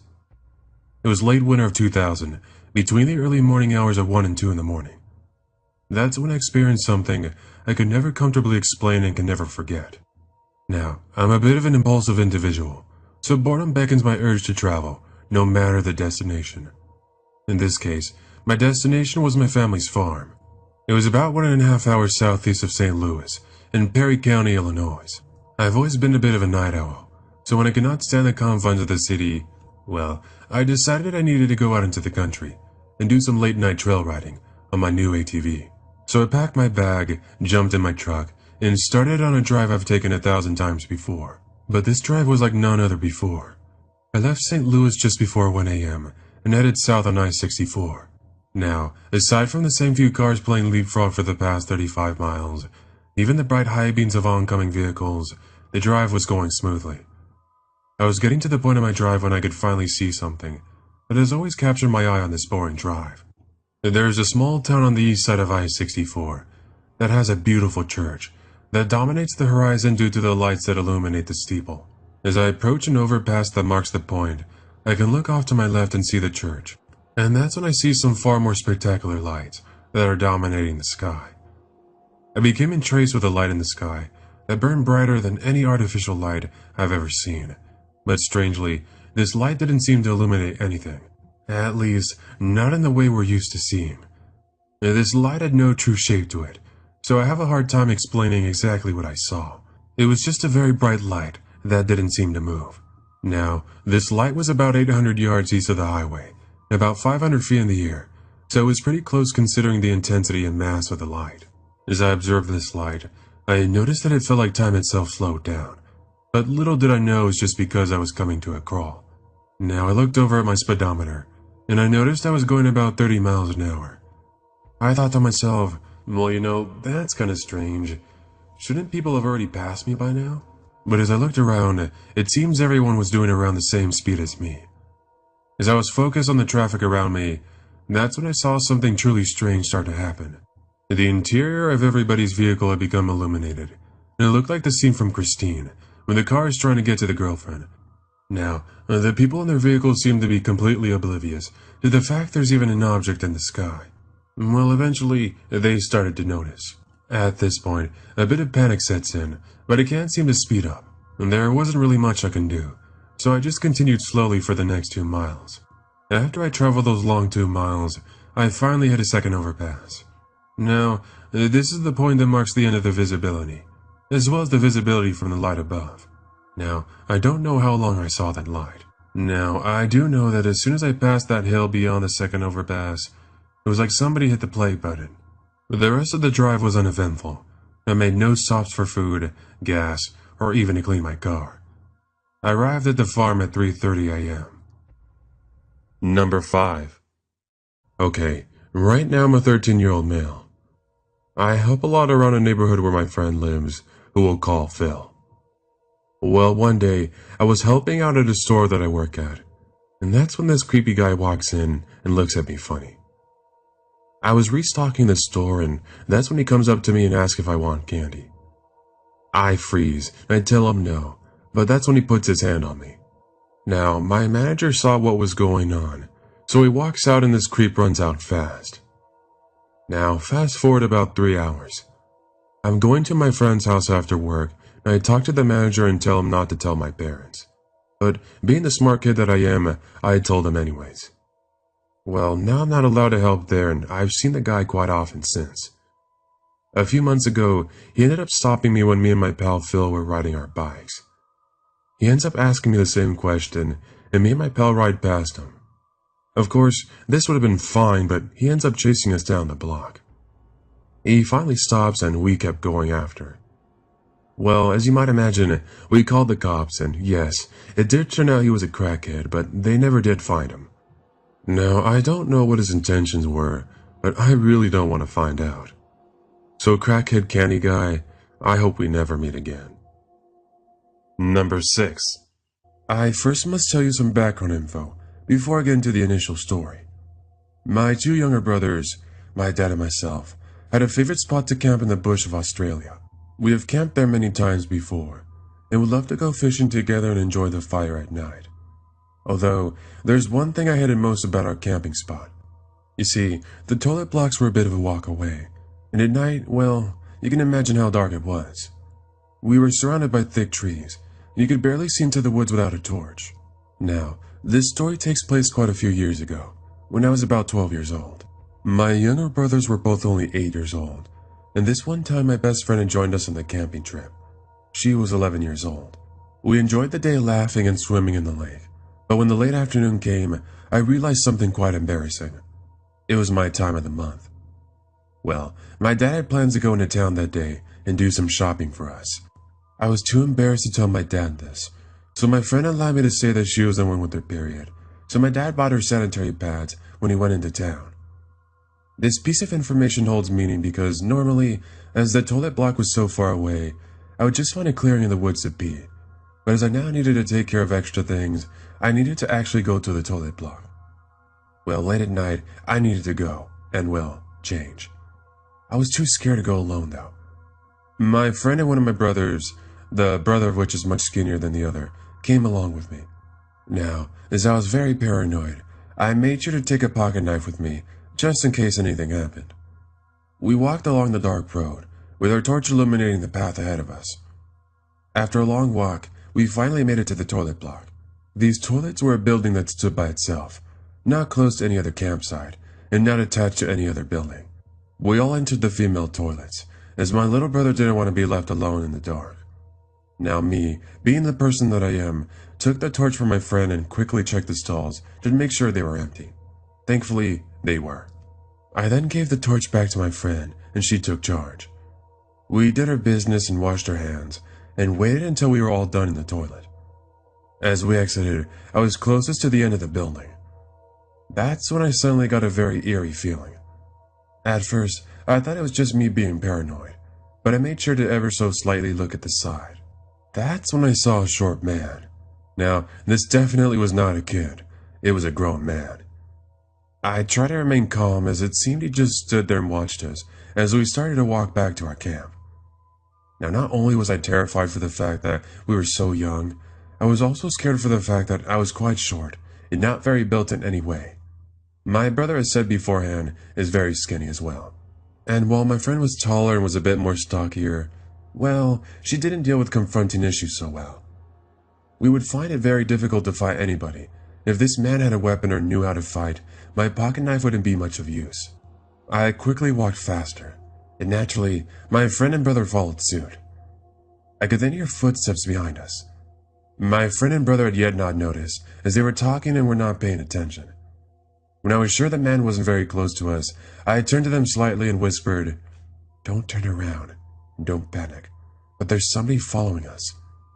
Normally, they would think I was joking and would turn around jokingly and act afraid, but I guess there was something in my voice that indicated that I was not joking at all. I'm still proud of how calm they acted, as they seemed to naturally stop having a conversation, so we could hear the man behind us. He is still behind us, slowly and steadily following us. Well, after a couple of minutes of walking the tense dark air, I take my brother's hand and start walking a bit faster, my friend doing so too. The man behind us walks faster too. We continue like this for a while. We walk faster, and so does he. I put my other hand into the pocket that has a knife, and I get ready for anything. Whether of course it'll help or not, I'm not sure. The man quickens his pace even more, and I start to panic, heart racing. Without thinking, I start running, dragging my little brother along with me, my friend in tow. My friend and I both hated running, but we didn't care and didn't stop. This was the fastest any of us had ever ran before. The man, of course, started running as well. We could hear his footsteps now heavily hitting the ground. He didn't seem to catch up very much before we could see the fire with my father and the other brother laughing around it.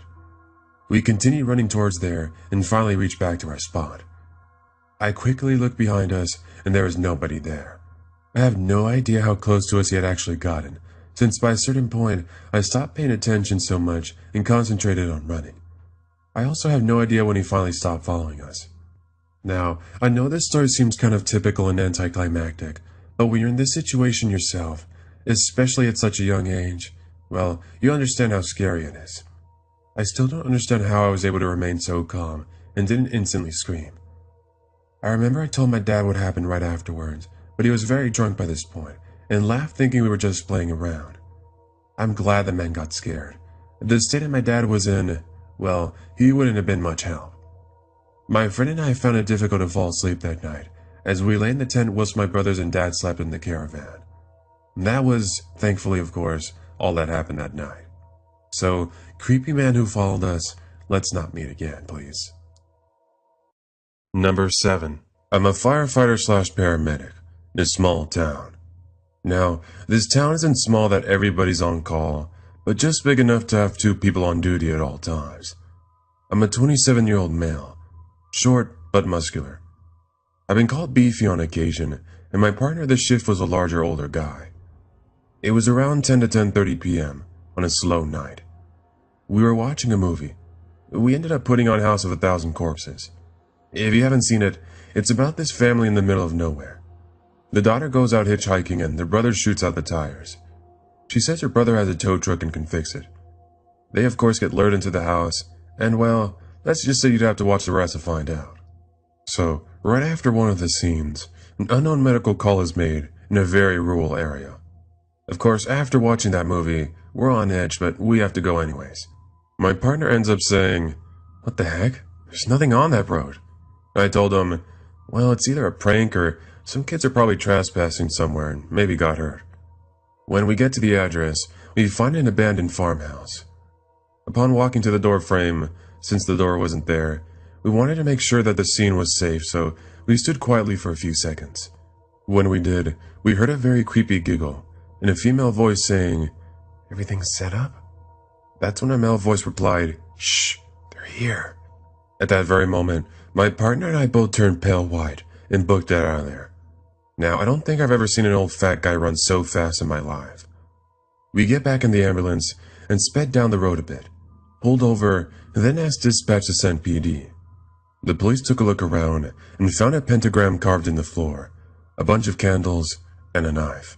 To this day, I don't know what would have happened and I don't want to know. Just passing by that old dirt road sends chills down my back every time I go by. Bonus story. Hey guys, what's going on? It's the Creepy Fox here. So, a lot of you guys have been asking me, "Hey Creepy, you ever gonna do one of your own personal stories one of these days?" So, I was kind of thinking to myself, and I'm like, you know what? It'd be kind of interesting to tell you guys about some of the things I've experienced. Because I'll be honest, I've experienced some pretty, like normal things, some creepy things, some paranormal things. So, I thought, I'd go ahead and share one of my stories. Now, this isn't something that, I wrote down or anything like, like professional or stuff. In fact, this is probably just going to be like one, rough draft, I guess, in a way you can say. So I'm just pretty much just going to tell you guys this story, how it is, and, from what I remember and all that good stuff. So, yeah, it's pretty much just going to be like a rough recording here. But I hope you guys will enjoy this story I have to tell you. Now, I've had a lot of paranormal experiences happen in my life and all that good stuff, but there's one in specific in particular that I'd like to tell you guys about. Now, a little bit of backstory before we get to the actual experience and stuff. We'll have to go back in time. We're gonna go back to, like my high school years. So, back in high school, like anyone else, I had my girlfriend at the time, and, I knew her for quite a long time before that, and at the time, we were happy, did normal teenage stuff, play music, hang out, go to school, do homework together. Just, the typical ordinary high school stuff and all that good stuff. So anyway, some years pass and we're in college. She was a year older, by the way. I was 18 at the time. She was 19. So pretty much what happened was there was this one night, I still remember it. It was December 10th, 2010. It was a cold December night. Normally for California, it was a pretty cold night. It was probably about, I want to say 42 degrees, which for California standards, that's pretty cold. So needless to say, I was bundled up and I was pretty much ready to go. So pretty much the plans of that night was I was supposed to hang out with my girlfriend and her sister. We were going to go out and get something to eat and just pretty much just have a normal night. But unfortunately at the time, I'd forgotten that I had to see a play for my class. So I had to tell my girlfriend that we'd have to reschedule. So she decided to go with her sister to go eat dinner, and I pretty much went with my classmate to go see the play. So I texted her, hey, I can't make it, but we can hang out tomorrow, I'll see you then. She then proceeded to text me a few minutes later saying, okay, thanks for letting me know, I love you, and I'll see you tomorrow. Now, me and my classmate go to see the play, and pretty much everything was normal. Or so I thought. Now, to make a long story short, unfortunately, during the time I went to go see the play with my friend, my girlfriend and her sister were involved in a car accident. Now, the thing is, they were at a red light and they were pretty much waiting for the light to turn green, and the light turns green and... sorry. Whew, this one's a hard story to tell, as you can probably tell. This drunk driver comes out of pretty much the other side and hits him straight on, and, when all was said and done, my girlfriend, she passed away. Her sister, she survived, but unfortunately, due to the accident, she was never the same, and she passed on a couple years after that. But, the reason I have to tell you all that background story, as sad as it is because, it leads to the experiences that I had, after that. Now, I'm not really, at the time, I wasn't really a paranormal believer, and, I'm very skeptical with the whole paranormal thing. People tell me, do you believe in paranormal? I'm open to it, but like I said, I'm very, very skeptical about it. And, after that experience and the experiences that happened after that, it really changed me, my process of thinking about, that kind of stuff. So, after she passed on, obviously I was sad and depressed and all that stuff like anyone else. I started experiencing, I guess, at the end of the day, typical classical paranormal experiences. I'd swear I could hear her voice sometimes. I would be in my room at the corner of my eyes, my peripheral vision, I look around and I see a figure that looks like her, but when I actually turn around, there's nothing there. I'd have sleep paralysis kind of dreams where, I see someone at the corner of my bed, but in actuality it was just a dream. It was just really weird experiences, but the experience that I mentioned earlier in this narration, in the story that I'm telling you guys right now, is about one specific time that I really experienced something where I was left with wow. So, we fast forward to 2013, 3 years after the accident and 3 years after all that happened. So, me and my cousins, the three of us, we decided to go ahead and go to San Francisco. At the time, I was doing I had a different YouTube channel at the time. A little fun fact here. I was doing different types of videos. And, I'd saved enough money and we decided to go ahead and fly up. So, me and my cousins flew up to San Francisco, and one of the reasons we went was because we wanted to go see the band Paramore play. That was back in May 2013. That was on a Saturday. Now, the next day, the Sunday, was when the paranormal experience happened. So we were going through San Francisco, going to the classic places like the Golden Gate Bridge and Pier 39 and, pretty much all the cool spots in San Francisco. But there's this one spot that really changed everything. So I don't know the name of the park. I don't want to say it was Golden Gate Park because I'm pretty sure that's separate. But for those of you guys that have been to San Francisco, there's this part right before you go to the bridge. There's like a little mini park and there's an old tunnel that you can walk through. So, we went to the Golden Gate Bridge, we took pictures, yada yada yada. So we're walking back to the parking lot where we parked our car. In order to get there, there was this tunnel you had to go through. Now, we first went through the tunnel the first time to go to the little park that leads to the Golden Gate Bridge. So we had to go back. Now, the first time around, I didn't really experience anything strange per se. But of course, this story wouldn't be interesting without the paranormal experience. So, fast forward an hour or so later, we're walking back through that tunnel. Now, I was using my iPad to take pictures. I had an iPod 4, or should I say, an iPhone 4, but the iPad at the time had a better camera, so I was using it to take pictures. That was pretty much, documenting our trip, taking pictures of us, taking pictures of like I mentioned earlier, the Golden Gate Bridge, the scenery and everything.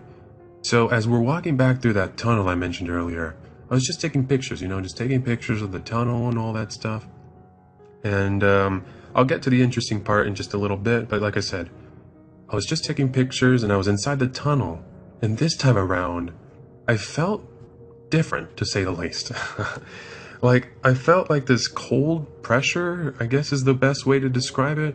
I felt cold in there, I got chills, the typical, like, ooh, there's a paranormal presence kind of deal. But I didn't really mind too much at the time, I was just taking the pictures. We were walking through, it was me, my 2 other cousins, and my sister, and my sister's boyfriend. We were walking through that tunnel. Eventually, we go through it, we go back to the car, my sister drops us off at the airport, and we fly back home. Now, it was on the way home is when things really, really, were revealed to me, and I was like, whoa. And so eventually, my parents picked me and my cousins up, we left our cousins at their house, and we drove back home. So yeah, as my dad was driving, I was just showing my mom the pictures that we had taken on the trip and all that stuff, and I was just scrolling, and then we get to a few pictures that really, really changed things. So in one of the pictures that I took in the tunnel, you can clearly see a blue light forming. Now, I found it weird because that blue light was not in any other pictures. I'd kind of say it was more like a mist kind of thing, but I can't really describe it too well. Now, I should probably note that I never actually saw it with my naked eye. It wasn't until actually when I looked back at the photos when I saw it. So yeah, like I mentioned, this blue light mist sort of deal, whatever you want to call it, appeared in 2 photos. Now, as we were walking out, like I said, I was taking the pictures. I turned around, I took a picture with the iPad. Like I said, I didn't look back at the iPad until I was in the car, like I mentioned right now. Right in the very middle of that picture, in the middle of the tunnel, you can clearly see a black figure that looks like a girl. There's no details whatsoever. It was literally just a shadow girl. Now, at the time, like I mentioned earlier, I felt this cold spot, I felt, these chills and whatever, but I heard a voice too in my head for a split second. I could have sworn I heard my girlfriend's voice. Now, the only reason I remembered her voice was because we used to do music together and record music, so I kind of had her voice still fresh in my mind. And another thing is, I could have sworn like a flash of a second I saw her face. And that was probably about the same time when I was in the middle of the tunnel. So when I think about it and look back, I kind of get this feeling that my girlfriend was right there following me the whole time. And she wanted to make herself known, and I guess since that spot apparently was like some sort of hot spot for activity, I want to say I captured, my girlfriend looking back at me. Now, like anyone else, a lot of people are going to be skeptical about it. I'm telling people, if you don't want to believe me, that's fine. Just know that, I have my values, and, I have my respect. And the last thing I'm going to do is disrespect her life and honor to say, oh, I saw what appeared to be her ghost in the middle of a tunnel. No, I'm not going to do that. So like I said, that was probably one of the, I don't know. I mean, I want to say it was spooky, but at the same time, it was kind of one of those shocker moments where I was like, whoa, like now that kind of opened up my mind to, the possibility that, what? The things that I experienced years before the, that incident just now that I mentioned, all that time when I thought I would hear her or I would see her at the corner of my eye, they really opened my mind. It really told me that, what? Maybe it is possible. Somehow, some way, through all the love that you showed for that person and the love that they showed back to you. Maybe there is some way that we're able to see them and feel them. So that's why, when I read these stories, like the more on the paranormal ones, I can't be skeptical, I'll be honest. But at the same time, now I'm more open to them after my experiences. And I'm like, what? I went through something that I can explain. I thought I saw my girlfriend in that tunnel. And to be honest, I want to think I did. Because it makes me happy to know that, what? She's watching over me. So yeah, that was pretty much, my paranormal experience there. Now, I want to do more of these, personal me to you guys, so to speak, kind of stories where, I tell you guys, personal stories, whether they be scary or a normal story. There's stories that I've actually written, about my past and other things that, I would like to share with you guys. But either two things. I'm probably going to go ahead and make them as a separate video. Or, since I like doing these user submission stories videos, I'll probably include it at the end, kind of like I did with this one. So yeah, before we get to the default ending and the credits and stuff, if you made it this far and, you listened to my story, I hope you guys enjoyed it. Like I said, I'm not a storyteller. I didn't even write this down.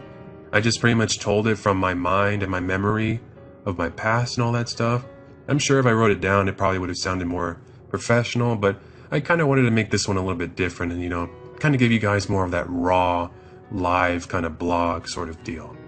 So I hope you guys enjoyed that.